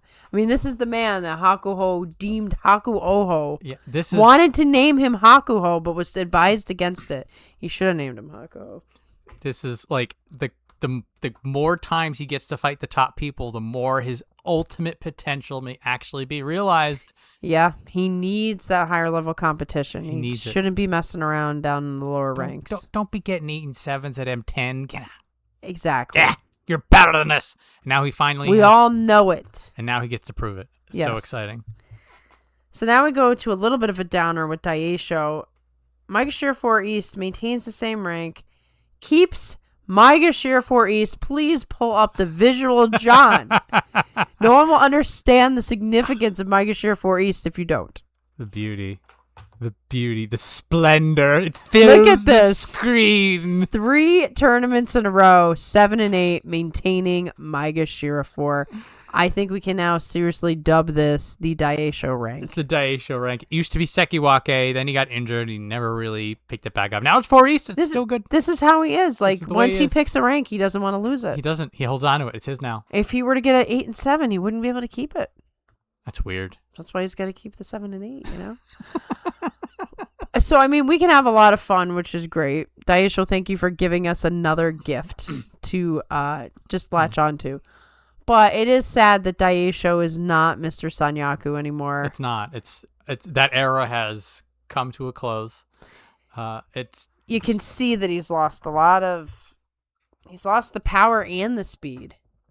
That last injury that was it, man. It just ratcheted it down several ranks. But he's still got the heart. He's still got the technique. And he's gonna get to fight Kirishima, which that's a classic rivalry right there. And he's fun to watch. He is just straight up old school. I'm gonna blast you and see what happens. He's exciting. There's a consistency. Even when he doesn't have his power, it's just like he'll still win. He'll figure it out. Yeah, he's got those like deflections and those parries, and he's been burned on the rope's edge so much that now he has adapted it to his own style of sumo. He's working on it, yeah. So he's almost like our Takada Fuji. Like Takada Fuji for a long time kept himself down here when he was no longer top guy. And Daisho has moved into that territory. I mean, he's a veteran fighter, and I think when he fights Ichi Yamamoto, it'll be classic. Any of the big pusher thrusters. Yeah, him fighting Gonoyama is gonna be great. Him fighting Fujinokawa is gonna be great. Oho, Takayasu. Of course, that's a classic. You look at it, you just get excited. Even Shodai. I mean, Shodai like wakes up for certain fighters. I think Daisho is one of them. Wake him up, yeah. I can see it. The great Snorlax wakes up for Daisho. Snorlax used to be Ichinojo, but I think Shodai has officially taken it. He's putting in the work, or not putting in the work, as the case would be. Exactly. So let's hope that Daisho can get another 7 and 8, so that we can keep this going. Keep the rank. Is 4 a bad luck number in Japan? That sounds right. Yeah. Okay. Anyway, let's move on from that. Ichi Yamamoto. Mike Shear 4 West, down from 2 West with the 6 and 9. He fought the way he fights. He had the heart. I didn't see any like concerning things. Just when you have the style that Ichi Yamamoto has, sometimes it doesn't work out. Sometimes it's like the rhythm is off. He's still improving. It's just, I look at this as a temporary setback. Yeah. I agree with that. M2 was, because he was M1, didn't quite hold. M2 didn't quite hold. I think M4, he'll be able to bounce back. Perhaps he will be the counter to Daisho and suddenly take the Mike Shear 4. I'm also feeling that Ichi Yamamoto might get a surprise win off of somebody. Because he did, ever since he got the belt and beat Koto Zakara, that one time I'm like, oh no, gotta watch him now. He's given himself a nice confidence boost. Confidence boost. So like now, every time he fights Hoshoryu, fights Onosato, fights Diozeki, fights Sekiwaki, he's like one of those people. Right. Don't take your eyes off. Don't take your eyes off Ichi Yamamoto. You don't want to be the guy who loses to him. Like when he fights the rank and filers, I mean, he's still fun to watch. It's still Ichi Yamamoto. But like when you see him, on the Bento's right, don't just naysay him. He's not. It's not like the Terunofuji days that if the M4 shows up, there's just no chance. Right. Exactly. It's not those days. Not for Ichi Yamamoto. And at this point, like he has to fill in for Abi. So there's a bit of that too. The changing of the guard. And also, Ichi Yamamoto is a Wakataka Kage super fan. He's got to win for Wakataka Kage's sake. I didn't even think of that. That's the X factor this time. His heart must be broken. He really is. He's gonna win for Wakataka. He's gonna win for Wakataka Kage. That's gonna give him just +2 on his win counter by itself. Right. If it was an 8 and 7, it could be a 10 and 5. He's definitely good for a +2 on this one. Can you imagine if Yamamoto wins it? He's just like, I dedicate this to Wakataka Kage. He would do it. Oh man, I'm hyped. I just threw a new thing in there for us to get really excited about. That would probably never happen, but you never know. Maybe he asked Wakataka Kage to be in the limo with him. Come on. How great would this be? Hang on. Who's in the stable? Who else? Shimazu Umi. 49. Oh. Oh, my heart. So yeah, there's nobody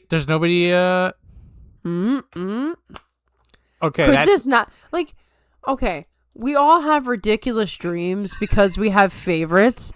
But someday our sumo dreams come true. Okay, this is the dream. We're just throwing it out in the universe. Ichi Yamamoto wins the Yusho. Wakataka Kage gets to ride in the limo with him. Yes. We're willing it into Okay, existence. Look. There are weirder things that have happened in July. This is true. Remember, it's July. We are well within the bounds of possibility on this one. I'm going with it. That's going on the wish Look, list. if Takanosho can get back to Kamazumi, Ichi Yamamoto can win the Yusho in July. Yes, this can go on the wish list, not a prediction. But boy, would that be one heck of a wish list. Oh, goodness. Now we have Ura. So we're back into happy territory again. Mike Shear 5 East up from 11 West with the 10 and 5. So Ura was firing on all cylinders. He was getting the crowd pumped. He was doing his Ura thing. It was quite amazing to see. This is scary, though, when this happens. Because this is, Ura gets pumped up down there. And he wants to entertain the fans. And then he gets a big promotion like this that he probably can't handle. 5, he's like right on the cusp. He might be okay. He might, they'll throw a few people at him. But maybe he gets away with it. They might throw more than a few if they can get away with it, because probably they love entertaining the crowd. They love deep ending Ura, which is completely understandable because we like watching Ura fight the very best people. Well, the thing is, believe it or not, Ura's actually really up there in age. He's actually a veteran. It does not feel that. I think he's like 33 or something. We gotta look. We gotta verify this. We have to math. 34. He's even older than I thought. Oh my goodness. 34, guys. 34. I don't know how much longer we're going to have Ura. Unless he's like the new Tamawashi, which is possible. You gotta let him fight the top guys if he gets close enough. Kind of has to. The fans demand it. Every tournament with Ura is a good tournament. Yes. So we've already won. True. We all win a prize. Then from here, if they throw him at Osato and Ura goes for a leg pick, I mean, there you go. There's so much potential for joy. He brings this to us. It is gift. Yes. Ura is the gift that keeps on giving. Thank you, Ura. Yeah, so expect some weird matchups because he is so popular, and also be prepared if he gets beat up. It could be. He might 7 and 8, 8-7 cusp kind of thing. Like this may not be a slap down. Well, I don't know. Even at Mega Shear 5, if they he's still he still could do really well. If it was 2, I'd be like, okay, he's gonna cry. At 5, could be a 9 and 6 in there. Yeah, could be a 9 and 6. I think 9 and 6 is reasonable if he's having a great tournament. Yeah. Pretty optimistic. If he gets some like fisherman throws in, right? We gotta hope he doesn't slip on anything. Yeah. But Ura's Mr. Gumby, Majin Buu. There's a variety of things, so Ura can survive even a slippery dohyo. So, anyway, Oshoma, Mike Shear 5 West up from 8 East with an 8 and 7. So, man, Oshoma is just not. He's not looking ready for a top 5 spot. He's rough. It's the skill increase has sort of petered out a little bit. Yeah, like he's just stopped mid-flight. So I see him there, and I'm like, well, it's about as high as he can get before he gets knocked down again. Yeah, I expect a knockdown at this rank. Week 1, we're going to know. Because, if he starts doing well in week 1, even if he peters off in week 2 a little bit, we're just like, okay, he's got some stuff going on. If he's struggling week 1, it's a done deal. It's already done, It's a done deal. We're so the first, 2 and a 13. Yeah, whatever his score is on day 7, just double it. Yeah, there you go. I like that. That fits. So if he's doing well, he'll continue to do well. And I feel like his chances up here are not that great. There is that he needs a spin on it, on what he does. He's showing signs, he is moving forward a little bit. He is able to sort of do his redirect sumo on more people, but it's not enough. It feels like there's an upper limit to his sumo style.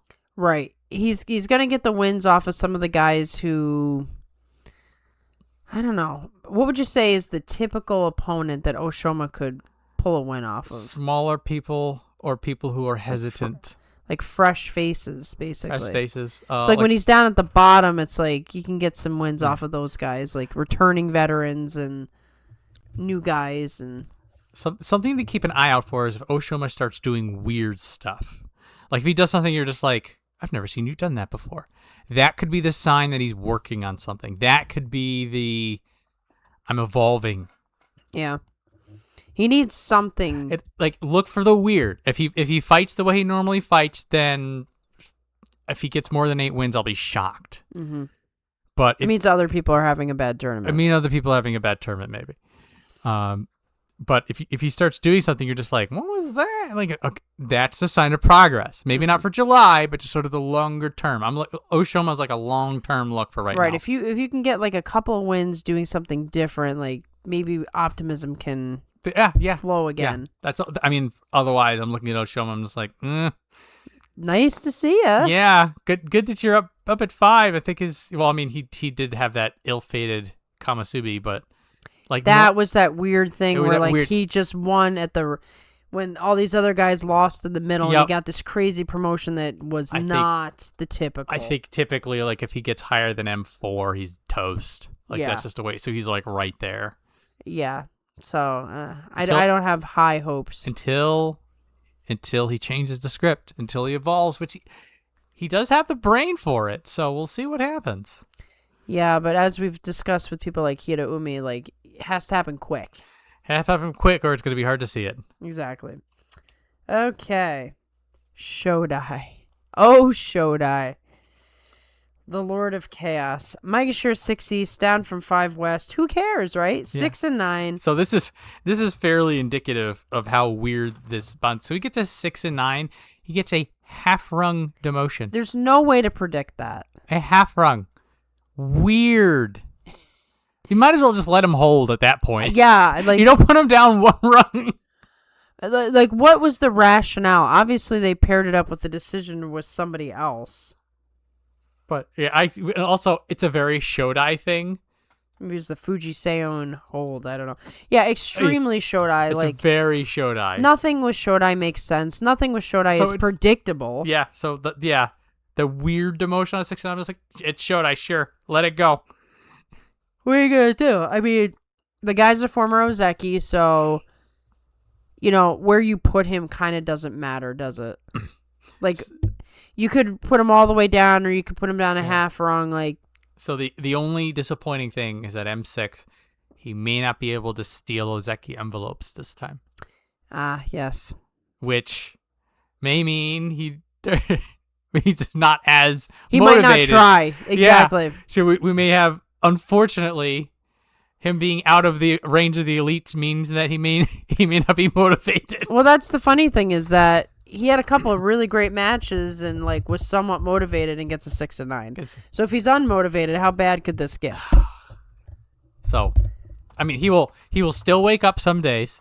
He'll still have some randomly good sumo. There'll be some upsets. Maybe Takayasu gets him fired up. I don't know, but it's gonna be more of the same, guys. If you like Shodai, if you like his unique brand of sumo, then good news. We have every reason to believe that. Does anybody like dislike Shodai, or just everybody's just kind of like shrug your shoulders with Shodai? I'm pretty sure there's somebody out there just like, come on. Oh, why is he even here? What do you mean he was Ozeki? Yeah, I don't think he knew he was Ozeki when he was Ozeki. He was like, oh no. We all talk about that. When he became Ozeki, he was like, great. I was not trying. Ruined. This, I don't want this. Come on, man. Thought this was gonna be fun. Ugh. Shodai, just be Shodai. Shodai will be Shodai in July. If you don't like that, I'm sorry. Sorry. If you do like that, good news. Exactly. Taking bets on who. I know we should always. Okay. We should always take a bet on who Shodai is gonna upset.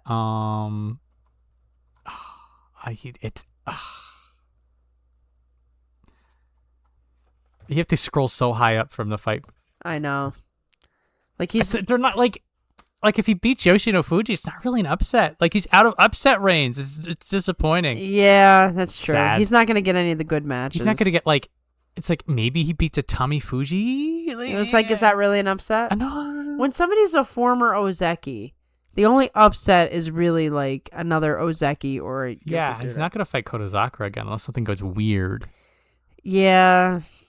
So forget Nah. it. Shodai, you're not Nah. going to do anything of interest this tournament. Just- Unless you like win the U show, which is not going to happen. Oh my goodness, that might be a. There is a 0.1% chance Shodai wins the U show. That one's a weird one. If somebody wants to put in the comments that you're gonna go for that. Yeah, it's who like put in the comments some bizarre thing you want to predict in this tournament, and if Shodai is in there, you know that could be it. Theoretically, 42 people pick a guess for who's gonna win, and they all pick different people. One of you is guaranteed to get it right. Exactly. We've never successfully gotten 42 comments with different wrestlers. Come on, can this be the time, guys? What? All 42 people pick Shodai. That would be hilarious. Shodai. No! And then it gets Shodai win. And then, that's the 0.1% chance. We found it. Yes, and it gets back to Shodai. He's like, these Americans think that I'm going to win the U show. What is going on here? We need 42 people to put Shodai in the cup. Don't actually do that. But yeah. No, it'd be fun. We're all about fun on this channel. Oh, my goodness. There's only like a little bit of seriousness. Anyway, Fuji Seiyu, Maegashira 6 West maintains with the 7 and 8. Once again, Sumo Spirit wins the day. Yes. Get you your hold. So he's going to, this was his career high rank. He's going to get a second chance. How it will turn out, I don't know.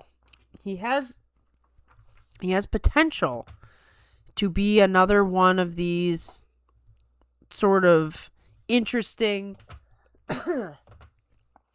new fighters on the scene, but I feel like he's like the sleeper pick right now. You think so? And that the talent he has, how quickly he's risen. This time, 6 months, he's in Sanyaku. Like, it's just gonna happen.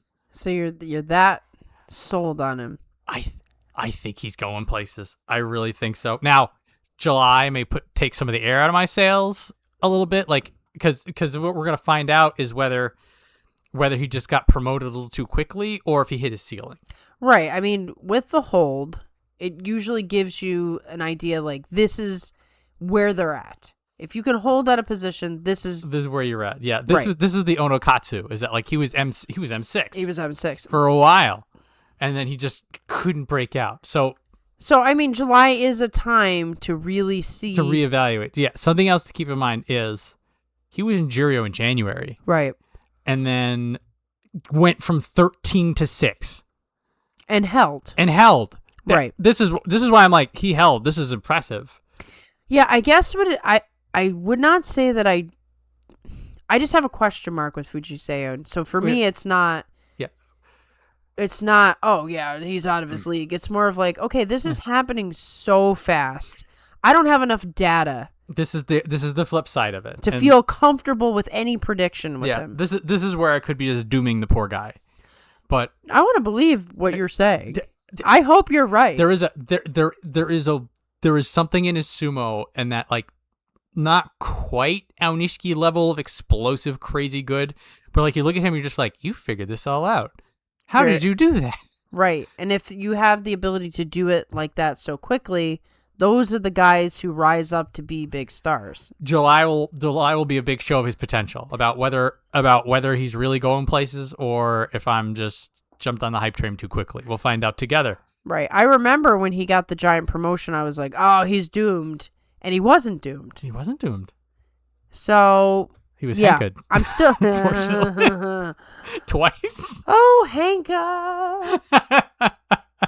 Killing me softly with Hanka. Anyway. Koto Eho. Mr. Brother.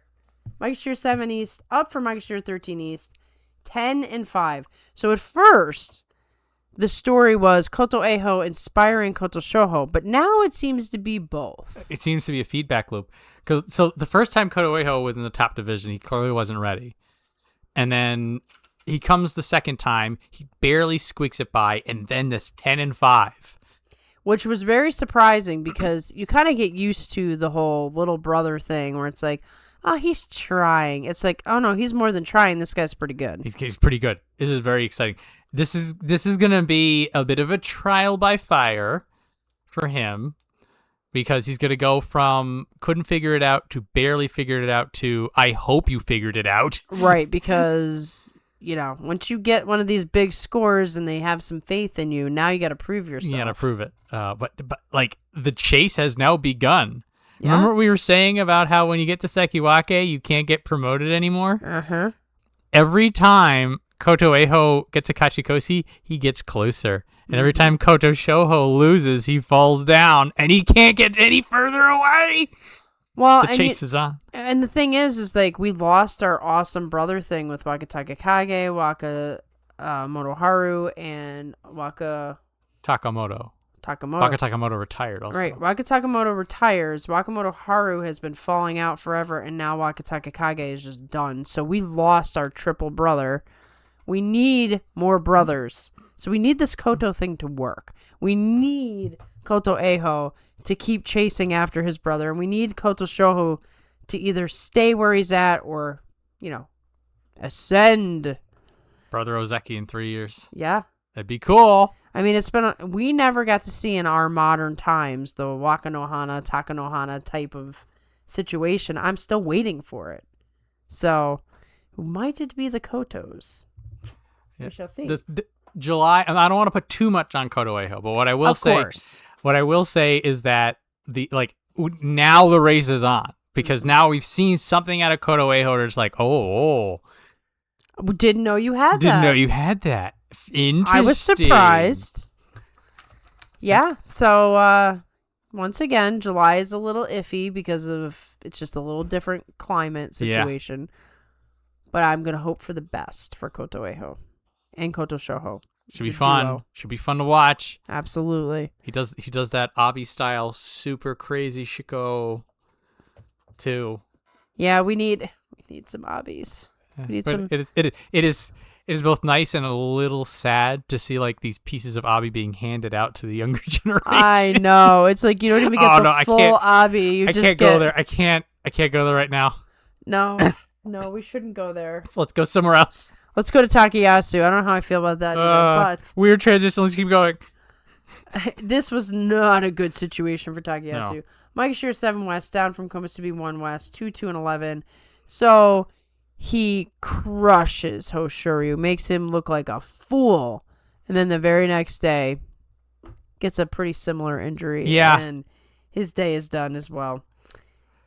If he is in decent shape at Maegashira 7, he should be... This is special prize territory for Takayasu. It is. But we never know with him because first of all, there's the chronic back issues. So they show up when they show up. Hopefully the leg is healed, whatever was wrong with the leg. If anybody, this dude's one tough dude. He comes back again and again and again. So I never count him out.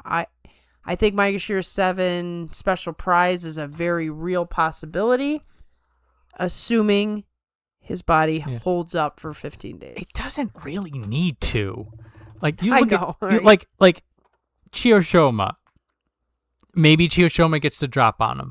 Probably not. Roga. Yeah. Tobizaru. Asahakuryu. Takayasu has... Well... Not Fujiru. Wakamoto Haru. Depends. So you look at it. You're right. He is surrounded by Shodai. There's a lot of people who are just like, oh yeah, he could beat him. Oh yeah. He could have a really good first week and get himself into the Yusho situation again. I think that's what's gonna happen. Okay. It's gonna be a strong first week, and then it's gonna be like a 10-5 special prize. What's his day 11 look like? Let's see. Word of the day. Day 11. Yay! It's a new game we just made up. Oh dear. Well, it's coming not back. As bad. Yeah, it's not as bad. It's not as bad. His 10 through 15 though is. That's where he gets a lot of his losses. This is why these Jungyu shows happen. Yeah. Because either the pressure gets to him or the exhaustion of just not being able to fight a full 15 days. Combination of the two. Takayasu's good for heartbreaking losses at the end of every tournament. I am looking forward to some Takayasu beatdowns. Let's enjoy week 1 Takayasu. It's going to be, oh my goodness, someone is going to be in the stands. And the nice thing is he won't be fighting Hoshoryu, so we don't get a repeat of that disaster. Something else. He's in range of Asanayama. And when those two fought, the last time Asanayama got up... It was like going back... That was... Both of them were Ozekis for those 15 seconds. It was spectacular. You just got to love that matchup. So, anybody who can make the time machine show up, it's a good day. Yeah, so he'll have some very entertaining matches, and then we'll see if he makes something of it and has to fight the top guys in week 2. It'd be fun. If anybody can do it, it's him. Okay, Wakamoto Haru, Maegashira 8 East down from Maegashira 5 East with a 5 and 10. It's not really as bad as it could be. A lot of soft emotions. Also, if you got a 7 and 8, you held without Right. exception. Right. Weird Banzuke things. So, he's obviously a very talented guy, but his body's breaking down. He's in that level, that veteran level of like how much longer can he actually do this. It's funny because, you're talking about X factors. How does Waka Takakage's injury affect him? Does it give him enough energy to like maybe pull off something amazing just in that one brief period of time? I mean, because at this point, he might end up being the last Waka brother around, and he was the one I had pegged for the next retirement. Well, he could still be on the way. He could be. It's from this rank in July. We're gonna good meter check on him. Yeah, because we know he has the talent and he has the grit to hang out in the top 5, if not in Sanyaku. But now it's a matter of age. It's a matter of body being battered. The things you can only do so much about. Is he gonna be more like Takayasu that he just regroups, or is he gonna be more like Abe and he sort of just falls away? Slowly falling away. Plus, he lost his number one training partner. Him and Waka Takakage, that's who trains together. So we'll July's gonna be a test for him, and it's gonna give us sort of a longer view perspective on what we can expect out of him. Right. We'll have some kind of idea if like retirement is imminent or not. Yeah. Because I wouldn't be shocked for a surprise retirement prior to Waka's situation. If Waka is in the spot he's in, Motoharu might stick around even if it's in a supporting role. Now, something else to keep in mind is now that we're in this second half of the Banzuke is that there's a lot of veterans down here who have been deciding they didn't want to go for a long time. Yeah. So we're looking at our like top guys 5 years ago all hanging out down here. It's kind of crazy. So that could just be Wakamoto Haru could just be transitioning to the next phase of his top division life. It's true. And that's just something else we may learn in July. Right. All we know for now is that he's lower than we think he should be. And does he simply need to get back to where he belongs, or is he there already? Right. We gotta get some more definitive answers. We need that answer. Now we have Roga. Maegashira 8 West up from 14 West with a 9 and 6. Craziness, because I didn't expect this from Roga. First of all, 9 and 6 and you go up that high. That's another one of those, the weirdness of the Banzuke. Hey, when everybody does badly, the few people who do well eat well. Yes, and so now he is back to his career best rank, which should be his ceiling, which should mean, unless he's come up with something new, he's going to get knocked back down. So this is a real good news, bad news, because Roga fought tooth and nail to get up to M8.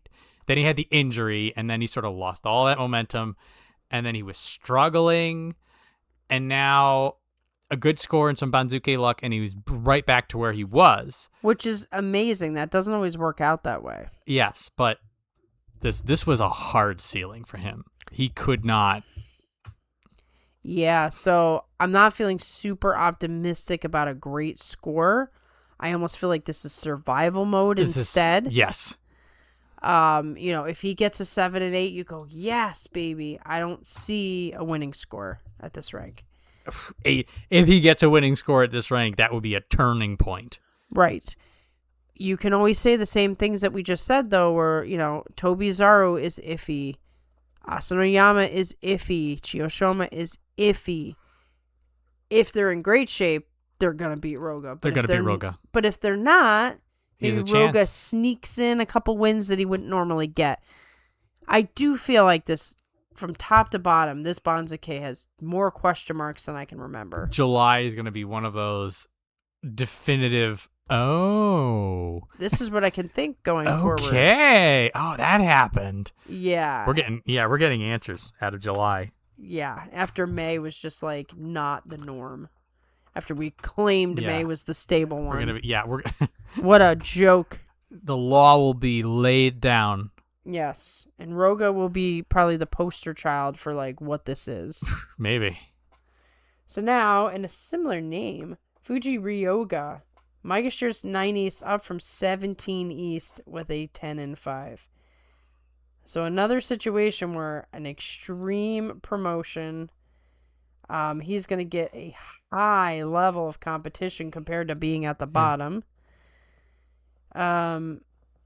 Just a big question mark. He's brand new. I think he has a top knot now. He does. He had a top knot in the last tournament. His picture still shows the old look. It's still there's no It's the battle mullet's gone. He had such a turnaround from barely able to stay in the top division to sumo, I can do that. Right. Which was very exciting and like gives you hope, like, okay, he's figured it out, but it's still so soon for such a huge promotion that I'm cautiously optimistic. I think we saw shades of brilliance that could lead to something exciting, but I also think this is just too high of a promotion. It's a little bit too high. But part of me is looking at him just like, yes, give him the hardest fights we can. Right. Let's see what you can do. I do. I'm hyped for it. Mm-hmm. I look at Roga and I'm like, ooh, I don't know, Roga. That may be a little too high. And then I go over to Fuji Ryoga. I'm just like, ooh, that's high. No, can we go higher? Right. Hey, let's see what he can do against tougher competition. It's a very very Yoshino Fuji no Kawa kind of energy that you're just like, ooh, you're up there. Well, it'll be fun. Right. Like, we don't want to see you fight the bottom guys. Let's just skip right over that. Let's just skip the filler arc, get to the fights. I would not be shocked if Fuji Ryoga had a good tournament. That's the my part. My gut feeling is saying like this promotion's it's a little bit more than just luck. Like it's gonna work in his favor. You almost feel like you're like, oh no, we know you're good for it. We'll loan you a few runs. Exactly. It's like that a loan. kind of energy. So will he pay us back in July? I hope so. I hope so too. We got, like I said, brand new top knot energy always gets me excited because, the higher you find out who a wrestler is based on how they handle like that uptick in competition. You could see such a potential in somebody who could fight equally up there when technically he doesn't belong up there. Yeah.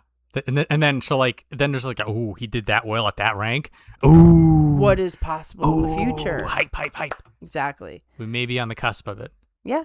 And then it's also just the way he was fighting in May. It's just like, even if he gets knocked back down, you're like, he's still going to fight good. Right. So he's still going to have fun. Right. So he gets knocked. We're out of the range of like worrying about demotion. Yes. So that's one nice thing. So he can be a little free to try things, to be aggressive. And if he gets knocked down, like you said, he'll be back up.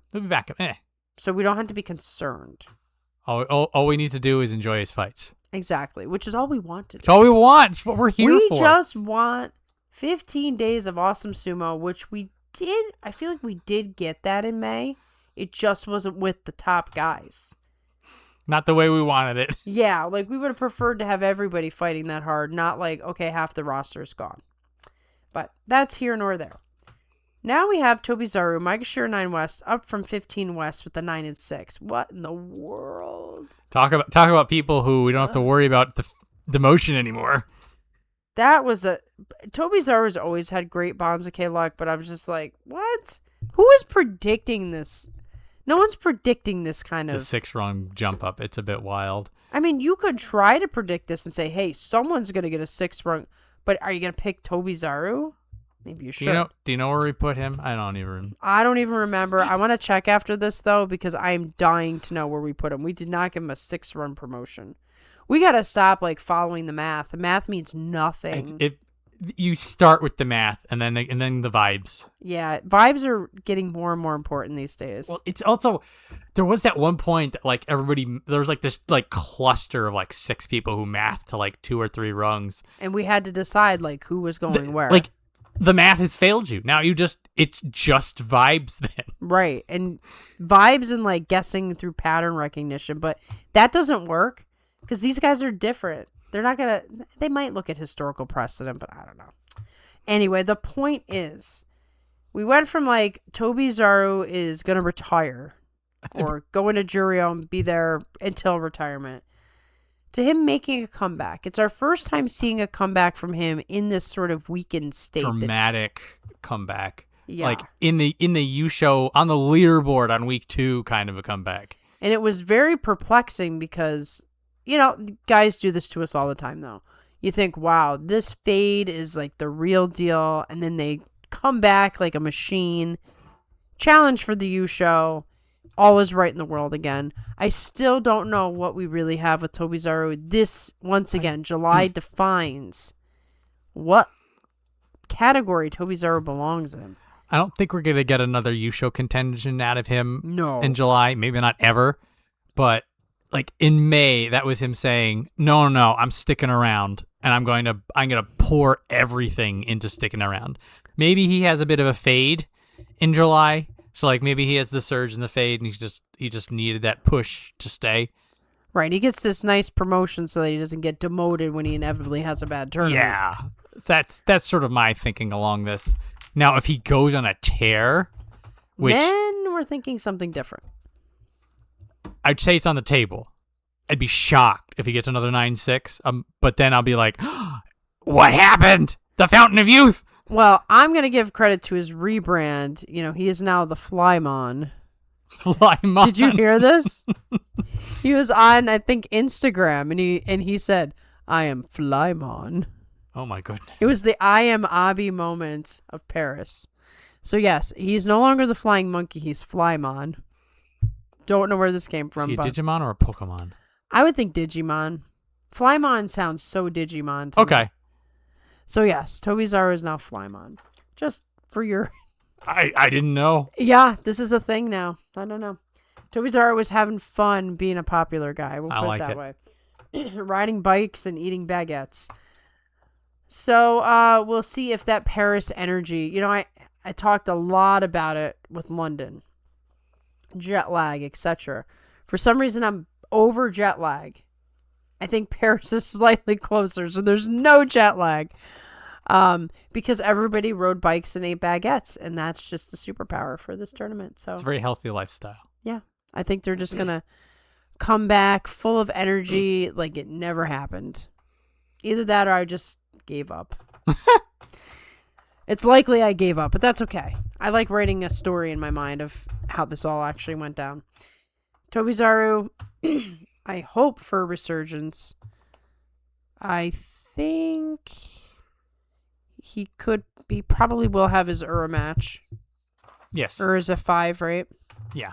Yeah, that's the classic match. They're definitely within range. It's almost like defined before any of the other matches. They're like, okay, what day is the Tobizaru Ura match, you know? So anyway, best of luck, Tobizaru. Let's see how you do against Ura on whatever day. Now we have Asanoyama.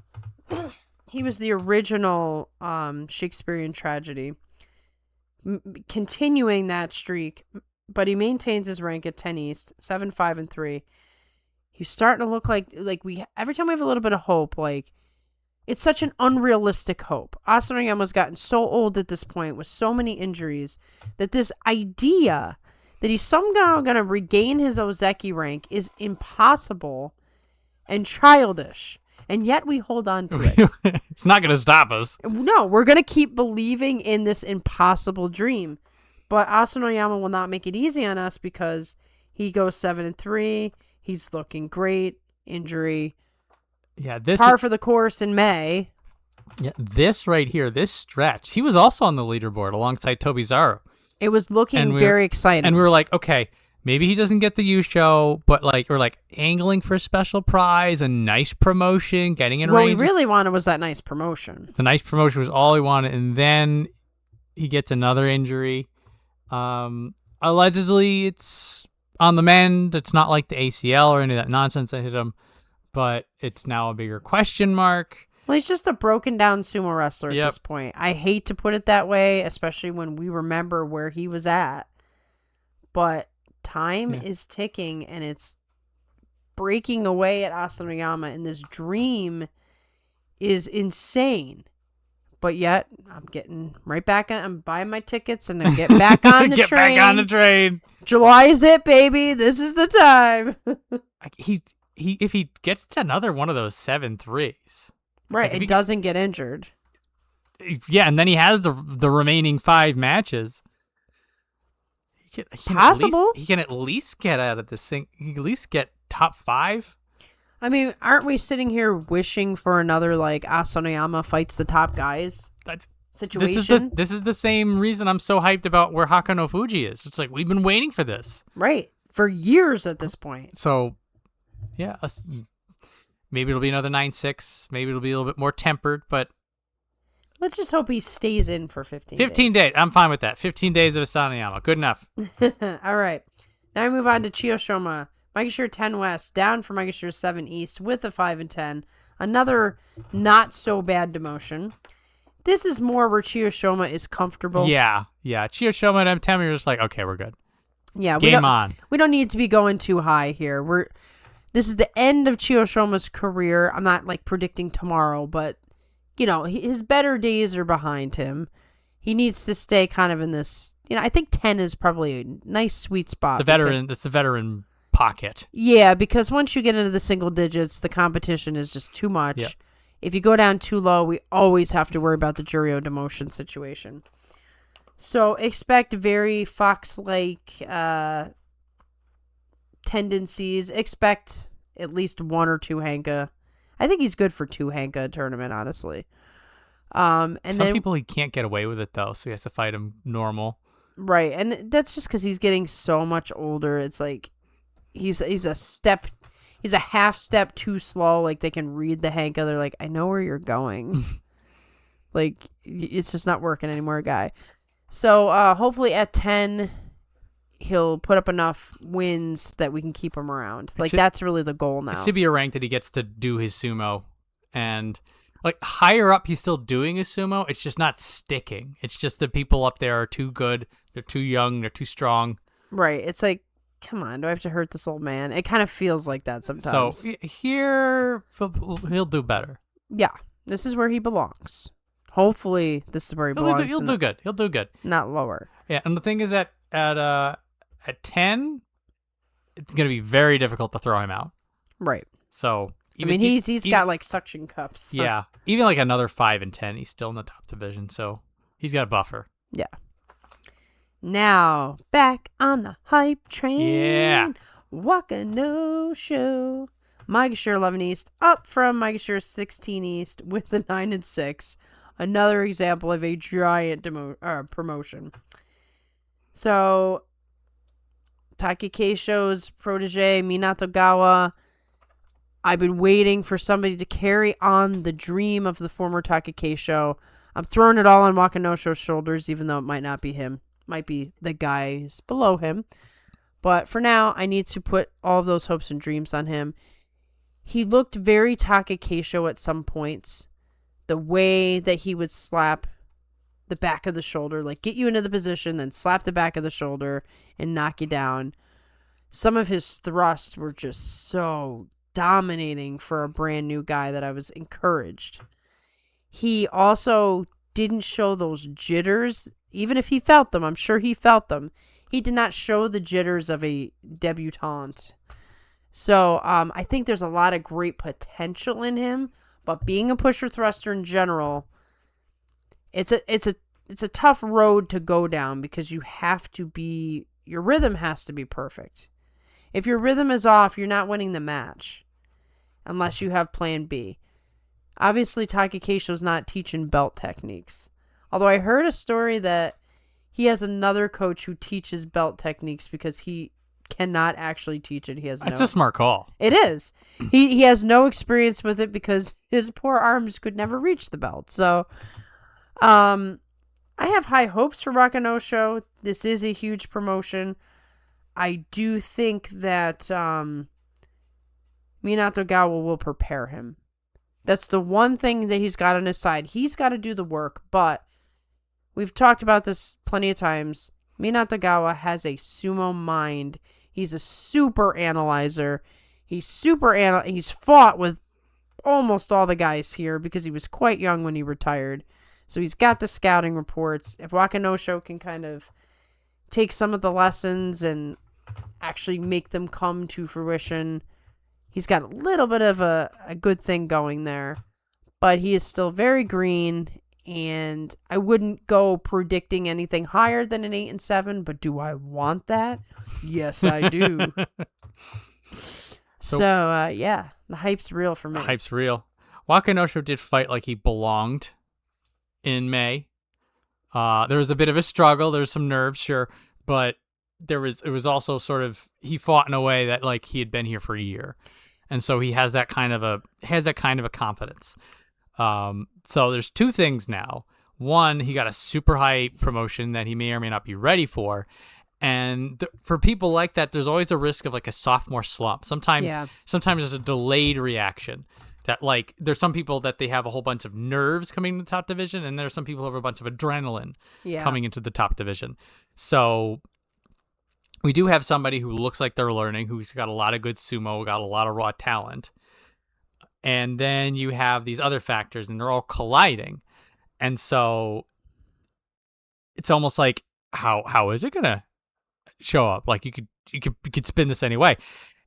It's similar to the way that we look at Fuji Ryoga and we're like, oh good, you're up there, now let's see how you can do. Right, you want to see it. It feels like there's almost a little bit more nerves for Wakanosho, and that like if Fuji Ryoga gets slapped back down, you don't care, but like you don't want that to happen to Wakanosho. Yeah, well, you don't want it. Part of that is my extreme fangirling bias. Yeah. But yeah, I guess I do kind of feel he's potentially a guy who'd be very hard on himself. So if he gets too low of a score, it could be mentally detrimental at this stage.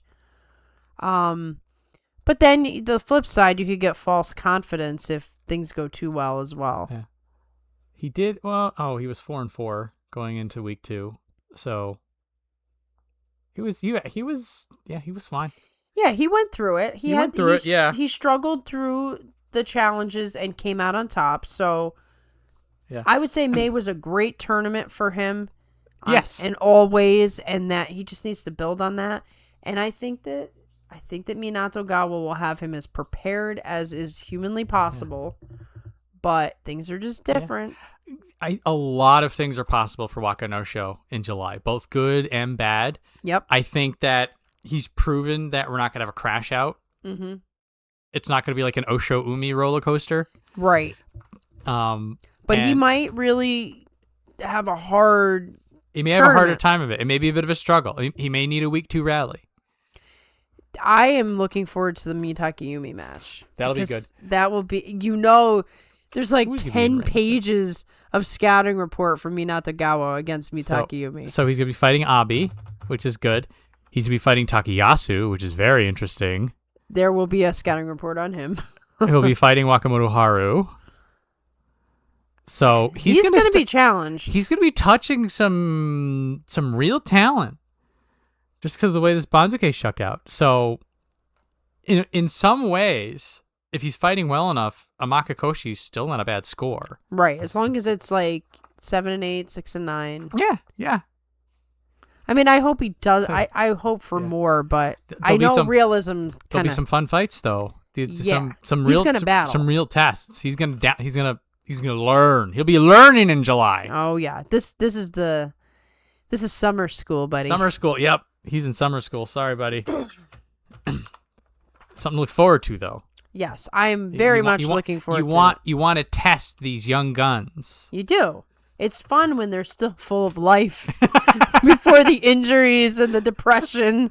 Get them now while they're still fresh for our own benefits. Okay, a man who is not fresh, but hanging in there. Me Takayumi. Maegashira 11 West, up from 14 East. Nice promotion on an 8 and 7. Hey, you can do it. He needs it. I mean, because this was exactly my thought. At first I was like, up 3 rungs. I'm like, Takayumi, never mind. Give him 4 rungs. Give him 4 rungs. Right, like the man's been through enough. He's very close to Juryo territory, and he's fighting in such a way.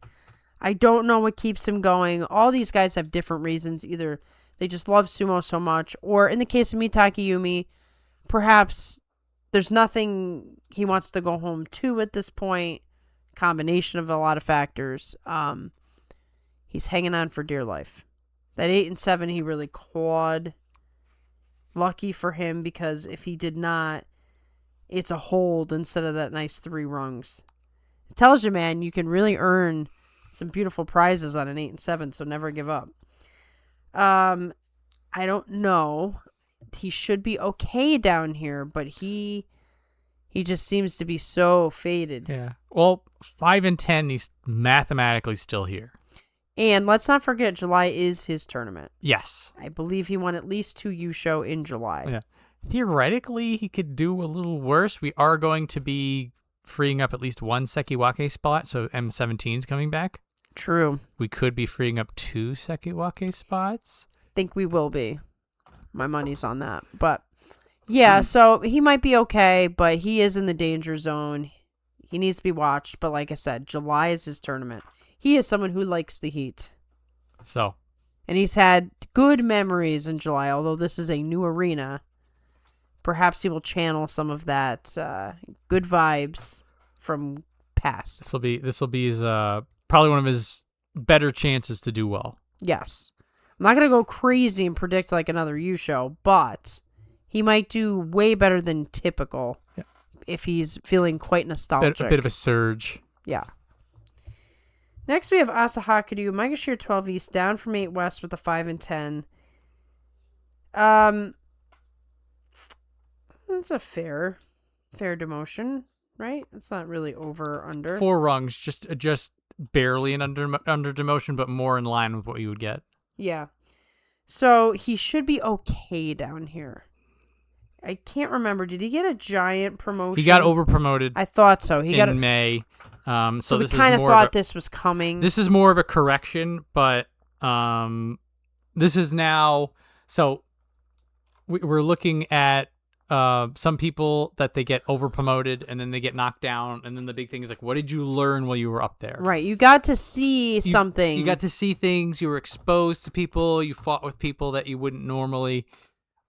And then so for Asahakuru, who is very much a lot of talent, like raw talent, now it's how much were you able to refine? Right, you have to sort of mold it into something. So I think he was like around 12. Like he was around here before. Yes. So this is when he got a good rank. So he might get another good score and pop back up again, Optimistic. and maybe he's learned something about the level of competition. Exactly. It's like what you said earlier.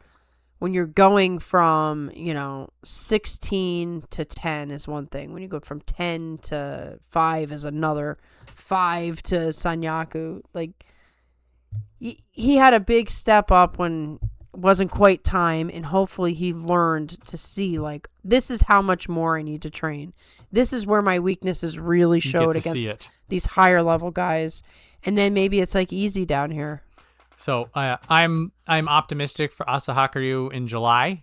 Now it's more of a matter of like, will we see the ratcheting of the gear up? Like he'll beat people. He's usually a bit of a struggler. It's more of a back and forth. Like if he just starts steamrolling people, we're like, ooh. Right. We'll be fun in the sun. It'll be like all good. I think Asahakuru is going places.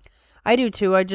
It's how fast he gets there. Yeah, some people can do that crazy jump, but it's a very small percentage.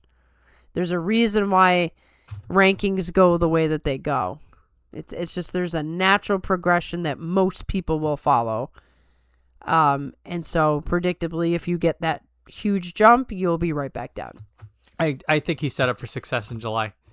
Yeah, I mean, it could be really fun to just see, what he's learned that he can take against all these guys down here. Yeah. There's some hurt guys down here, actually. Yeah, there's some people we're not quite sure about.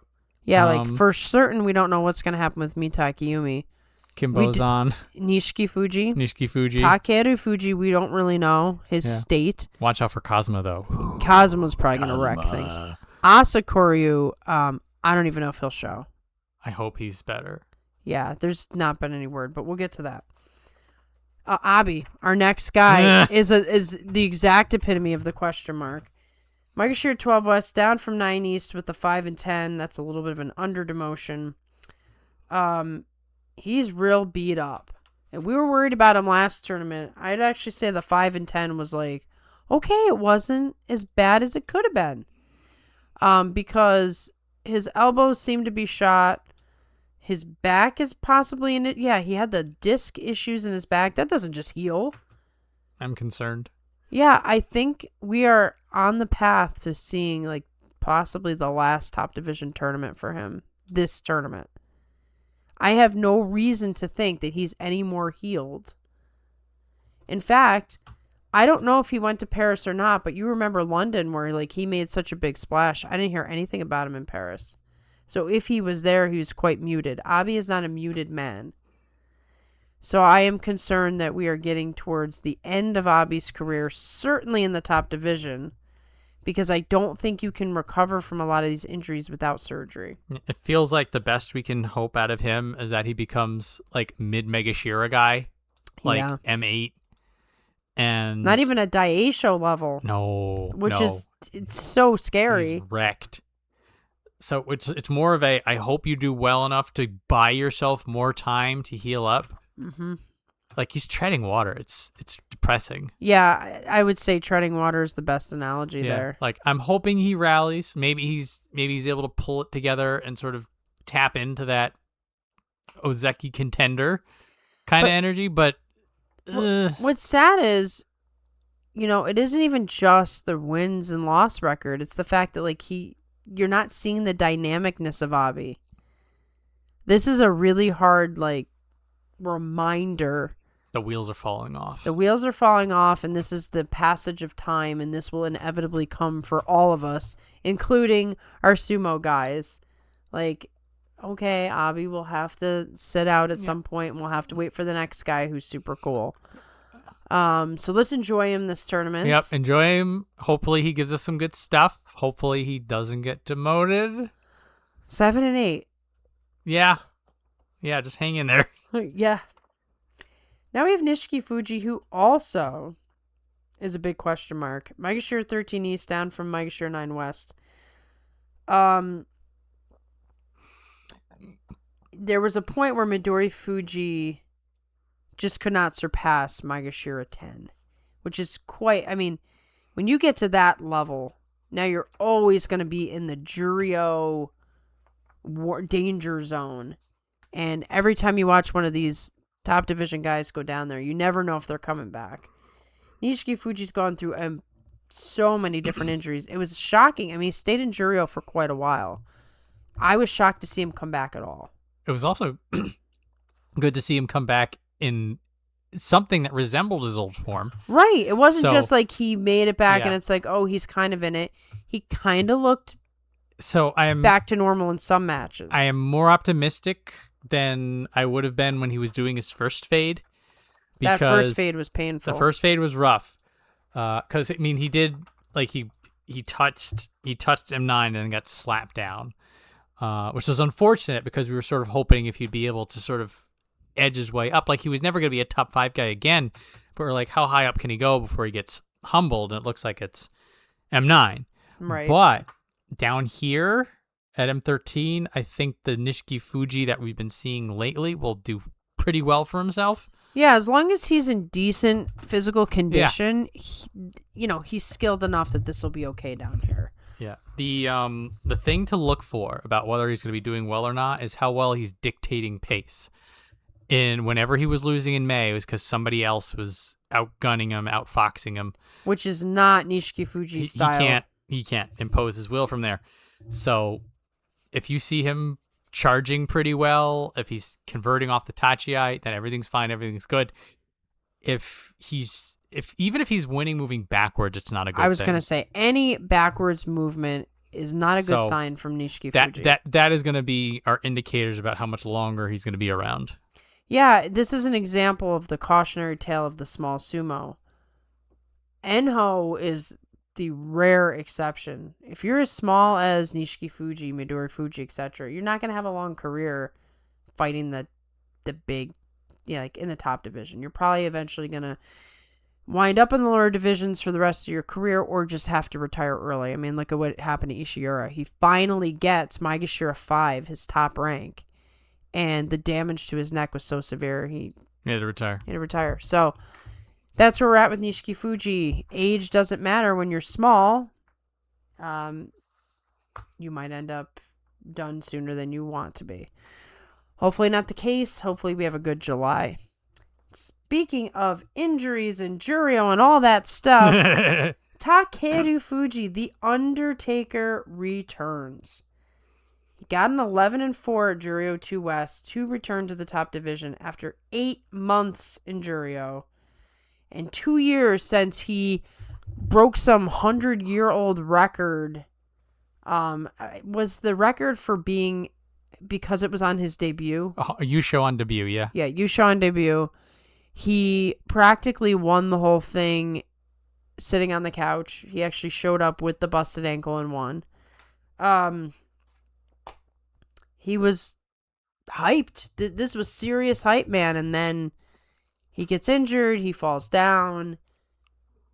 Other things are going on, probably. One is, the reason he won that tournament was that his Tachiai was so blasting that nobody could handle it. They had never seen him before, so they weren't prepared for it, and it was blistering.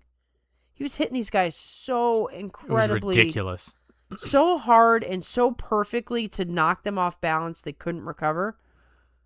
Okay, now we know what Takeru Fuji does. What can he do after that? And I didn't see a whole lot after that he was capable of doing. Could be because of injuries. We have no idea what to expect from him. I mean, it's wonderful to see him get an 11-4 at Juryo 2, but what does it mean for the top division? I don't know. This is a fun tale of somebody who gets to do it again. Yeah. So Hakuno Fuji went through this, and that we weren't sure of his future, and he was able to come back to us. Koto Shoho did this. There's a few people. Kimbozan left and came back, but he's on the way back down again. Hopefully Onokatsu will be like this for us. Like, sometimes you dip down into Juryo for either due to injury or due to struggles or whatever else. And then you sort of just have to find yourself again and come back. I definitely think he had to go on a find himself sort of mission. So, like, now we're wondering, like, did Takeru Fuji evolve his game down there? Now, we don't watch Juryo. We have no clue. Maybe these questions are already answered. But what I will say to that is, I'll say two things. One, it's pretty cool that you have time for Juryo. Keep watching Juryo. It's fun. It's still fun down there. Put some comments in. Tell us about how Takeru Fuji did in Juryo. When you get to the top division, it's all different anyway.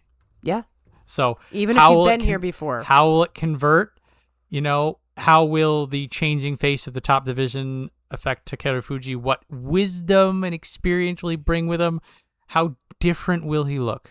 He is in the top stable in sumo, being at Isegahama, so the training is tough.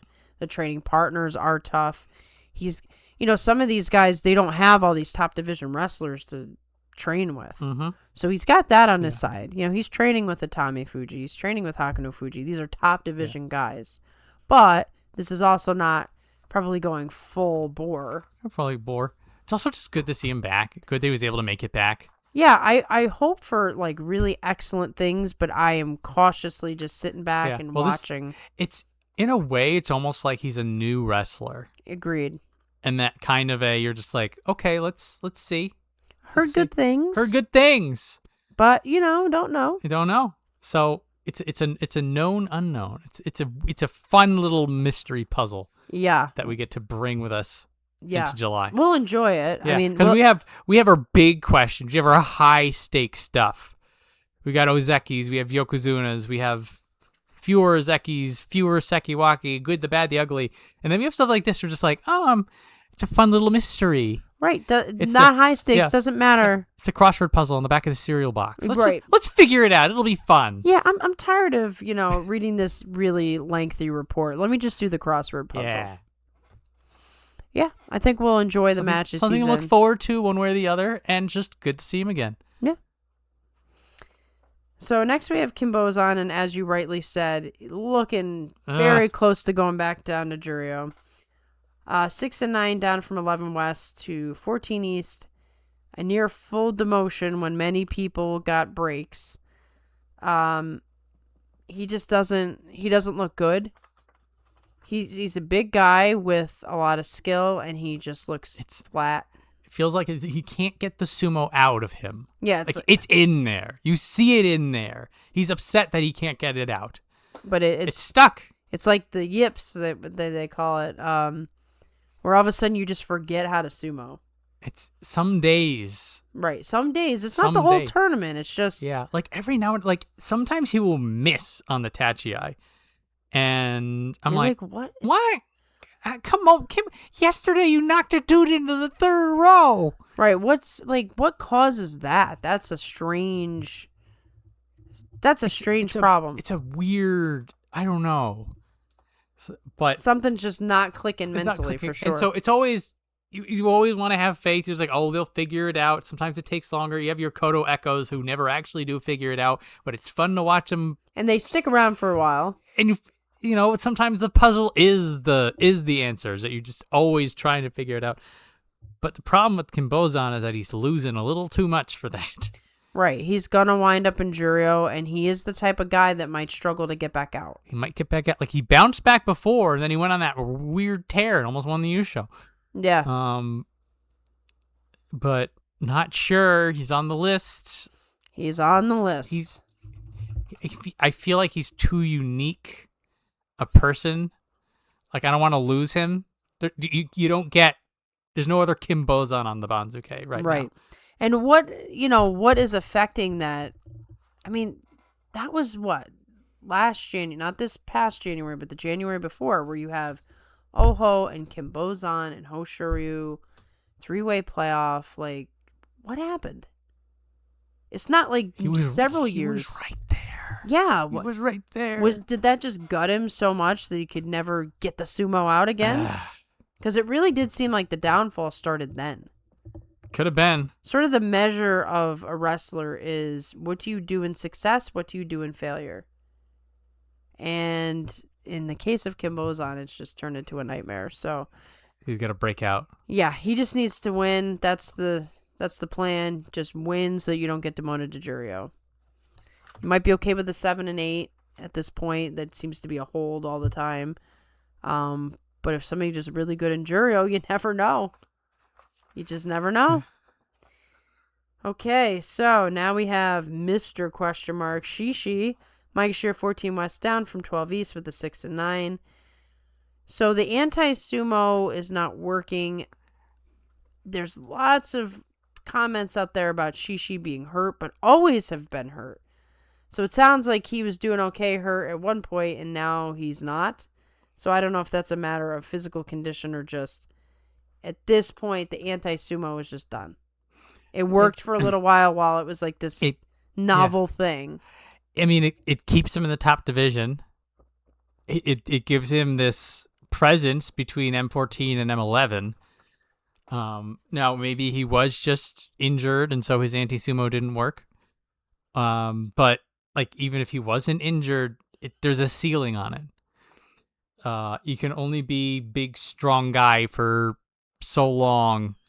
And I think that's what's really kept him in the top division is he's just a massive man who the anti-sumo works in like the drunken fist works. He does things that people are just a little like, oh, what are you doing? And it just throws them off enough that with that big brutish power of his, that's all it takes. Once people get to know what your fighting style is and you have all these holes and openings, you're going to get beat and you're not going to be able to stay in the top division. It has been interesting to see somebody just with pure athleticism and control over his body able to do sumo without doing sumo. Yeah, I mean, he's gotten quite far doing the most bizarre sets of moves. But the long-term success will need to be doing real sumo. Real sumo for more than like 3 or 4 days. Yeah, in particular, he's got to get...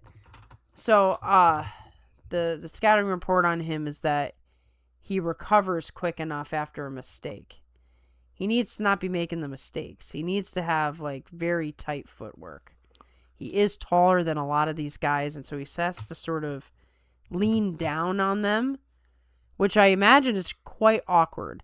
I would have liked to have seen him in Hokuseiho, even though that man was the most boring sumo wrestler on the planet. It'd be interesting to see 2 guys the same height, how that sumo would look.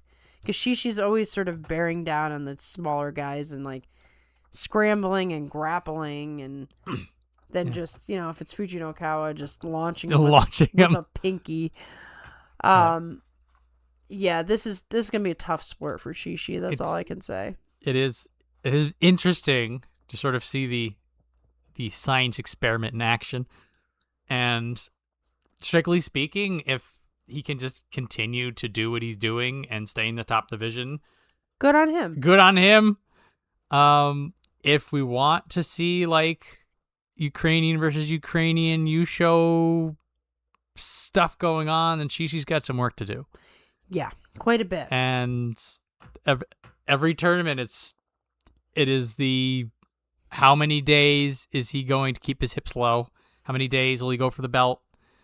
How many days is he going to keep his balance? Right. Like that is the number to look for the long term. For the short term, who cares? Right. When I'm feeling optimistic, I say to myself, well, I mean, he's going to keep learning. So maybe a year from now or 2 years from now, he'll know how to do way more sumo because the learning curve is like steep at this point. But then you get to a point where you remember sumo careers are short and you have to learn quick. So hopefully Shishi gets that memo. Okay, Onokatsu, Maegashira 15 East. He's back from Juryo 1 East. 9-6. So it was an injury that threw him into Juryo. We were hoping that he would just bounce right back, which he did. As long as the injury is good, we get to start over with Onokatsu and see, you know, we have to start over to see where he can actually reach. It was a relief to see him bounce back. The 9-6 concerns me a little, but if he was still working through the injury, then that makes sense. Good to see him back. I have every reason to believe that he's going to just cruise his way up the Banzuke over the next few months. Right. Maybe get a special prize out of him in July if he can go on a little bit of a tear. Otherwise, just good to see him. And after the first week, if he looks like Onokatsu, then he's going to do fine. He's going to do some good sumo, and I'm going to enjoy every day of it. Yeah. Welcome back, Onokatsu. Welcome back. Oh, thank goodness he didn't get stuck. Yes. Now, dun dun dun dun, it's Kazuma, Maegashira 15 West from Juryo 6 East. 12-3. This is not a surprise. Yeah, he took the Yusho, and then they said, okay, go on up. Yeah, if he didn't take the Yusho, they might have stuck him at Juryo 1, but he did everything he needed to do to get that giant promotion. So he's only been in pro sumo for 2 years. So check this out. So normally you say 2 years to the top division, you're just like, yeah, it's pretty quick. Kazuma started out with the bottom of Makushita, that like jump up the thing. jump up, gets injured for a year. So this 2 years in sumo is with a 1 year handicap. So then he comes back and Jonokuchi and says, nah, I'm going for it. Wow. So this was my pro. So I've heard Kazuma's name. Me too, and I heard in about the the reports. injury, and so I just sort of like, oh, there's an injured guy. Yeah, we're just like, oh, he got injured. Okay, and then the it's guy just, that everybody kind of likes, but I don't know why because I don't follow the so lore like ranks. he was the new hotness, Mm-hmm. and then he gets injured, and then just the wheels fall off, and then the dude just like duct tapes the wheels to his legs and just starts going. So Should be interesting when you're questionable condition and still a powerhouse. yeah, well, when he came back from the injury, he just Yeah. started going and he never stopped. How old is he? This is very important for this debut. 23. Okay. 20, no, I can't do math. 25. Okay, so he's on the older side, which is what I thought. I mean, not super old, but 25 is kind of Yeah. at the point where means that he joined late. Oh, that's right. Okay, so we really don't know. We can't use any of the normal metrics. He did the Ichiyamamoto thing. Well, maybe not maybe that extreme, but That was an extreme. that was an extreme. But usually it's 15, 18, 21 Yeah. are the standard. And he obviously entered at 23. Yeah, so I know there's going to be a lot of people who are excited for Kazuma who are just immediately going to expect great things. We need a tournament. Yeah. Well, if by all metrics he will be cracking skulls. Yeah. And wrecking fools. Pretty sure he's fought Wakanosho and Jurio, so we'll have an interesting match there. And just the latest and greatest new hotness from Jurio. Yeah. Let's see it. Love it. Well, I love it. More of it. Not new hotness. Dai Seizan. Mike Sure 16 East, up from Jurio 1 West. Had to work through Jurio. How long has it been? He's been in there a while. He was a career Years. Jurio. He was a career Jurio guy. He figured it out. Maybe not a career Jurio guy. Oh no, that counts. So Did he come up like once? no, he's Okay, so never. he's always- he's never been. This is top division debut, but this is another. Yeah, 2 years. It looks like 2 years. This is like a Chirano Umi situation. Yeah. How old is Dai Seizan? He is 26. Okay, so he's not a veteran at least. Yeah. But this is a coming to the top division very late for a debut. Yeah. So I do like the Churna Umi comparison because everybody else who's coming in is either a known quantity or some hot shot. Yep. So like we have Takeru Fuji, semi-known quantity. We have Onokatsu. We have Kazuma. So like we're looking at those three guys and we're like, oh yeah, you'll probably do fine. We look at Dai Seizan and you're like, Completely unknown quantity. right, there's no history of testing in the top division. Yeah. But the top division is the great equalizer. So like we go to Takeru Fuji and we're like, well, you're in the top division now. Let's see what you got. Dai Seizan gets the same treatment. Right, exactly. So I'm looking forward to it. I know very little about his sumo. And, being at the bottom rung like this, every match is like survival. Yeah. I mean, this is the... Because it could be like, oh, this is my last match in the top division. Yeah. Well, also, the problem when you're at the bottom of the top division is that every match you face is against somebody who's higher ranked than you. That's true. Only Asakura would be. Yeah. And Asakura, the only reason Asakura is down this low is because he got super injured. Exactly. So if Asakura is in good shape, you're basically fighting somebody who's supposed to be M8, M7. Right. On an M16 slot. Right. A legit M16 spot. So it could be fun. It's a mystery. Could be a disaster. We'll have to see. Only one way to find out. That's right. Watch day one. Watch day. And the other 14, I guess. Of course. Yeah, Day, if we get around to it. You only need day one, you're right. Yeah, day one, it's all determined. We already know who's going to win. Okay, and finally, Asakuryu, Maegashira 16 West, down from 7 West with that 3, 4, and 8. He survived. I didn't know. I mean, I figured they'd give him the last spot because his brother was the only other one who could take it. Yeah. But I don't know. We've heard basically nothing. The injury seemed pretty severe when it happened. I don't know if he went to Paris. My understanding was that he didn't, or at least he was considering not going. Devastating situation for him after everything that happened with his mom and his brother and how they were vowing to win for their mother's sake, who unfortunately passed away at a young age. And he gets the devastating injury and basically has to start over. It's not so bad that, you're in Jurio trying to come back. Yeah. But if he is not in good shape in that last spot, you might as well have been.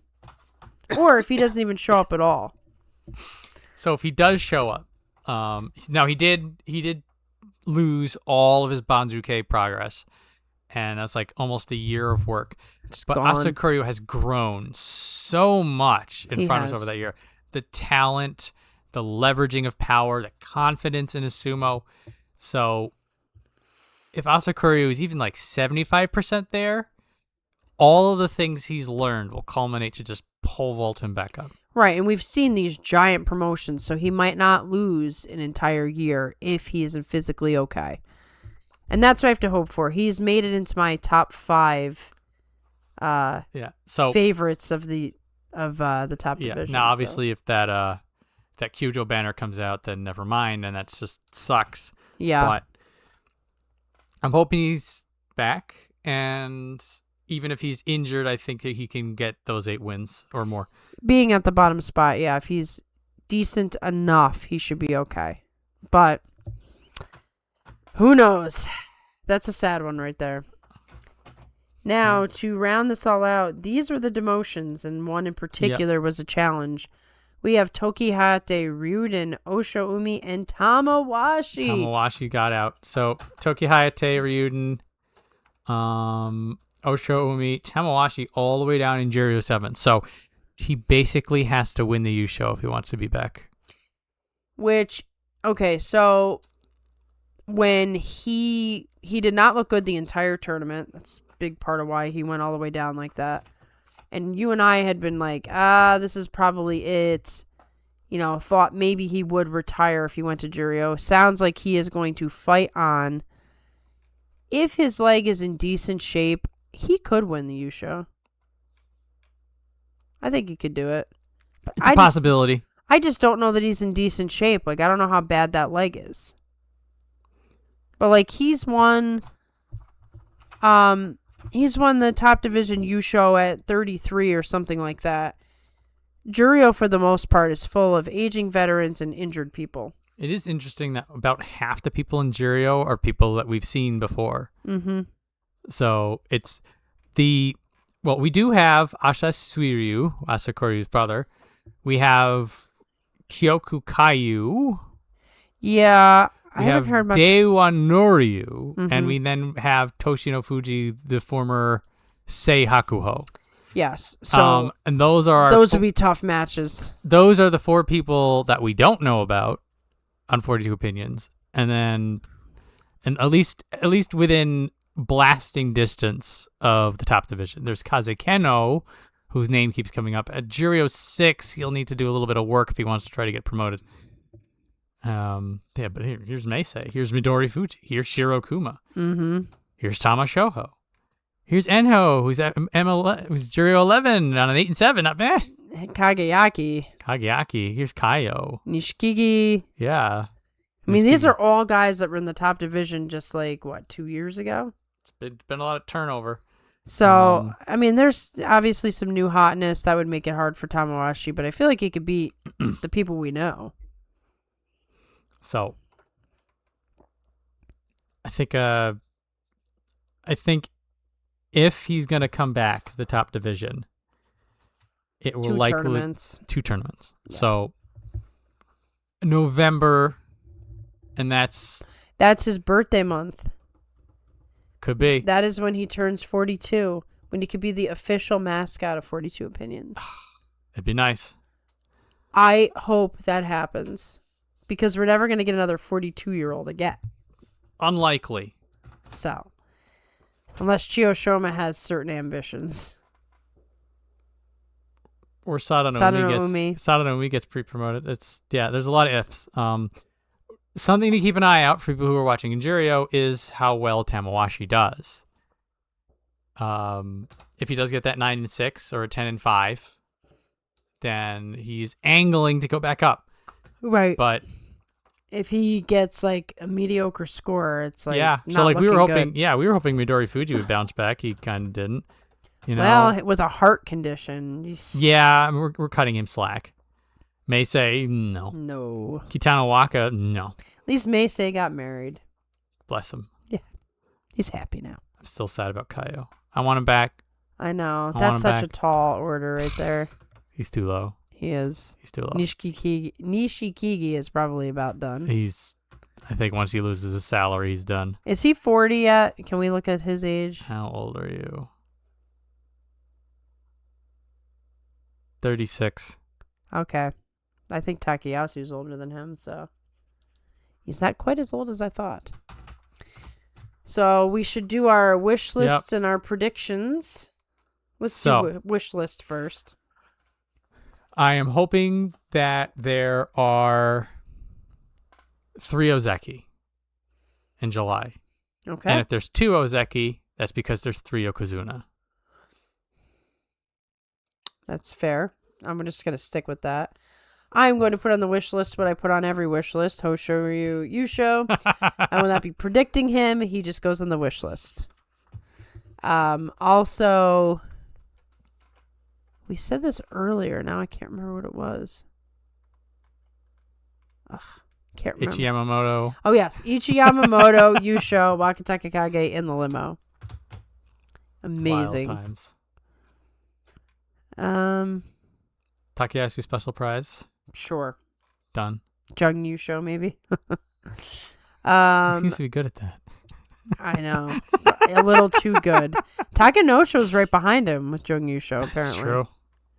Would it be funny, Takayasu Takanosho competing for the Jung Yusho? Someone's got to win it. That's true. Someone's got to win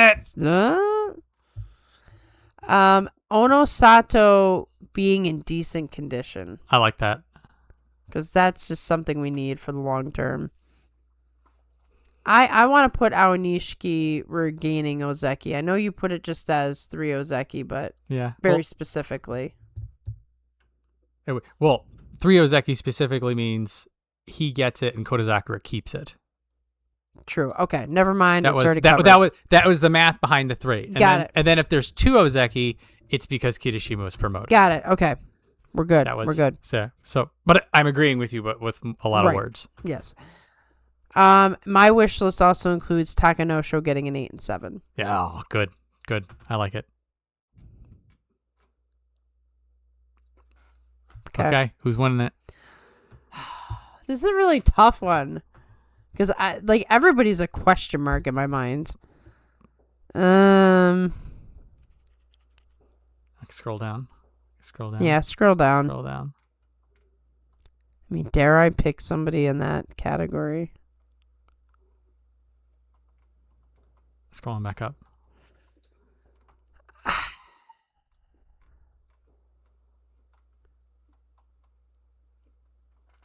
My gut says something that I think isn't actually going to happen, but my gut is saying it, so I guess I got to go with it. Kirishima. I was going to say that. Oh, this is 2 in a row.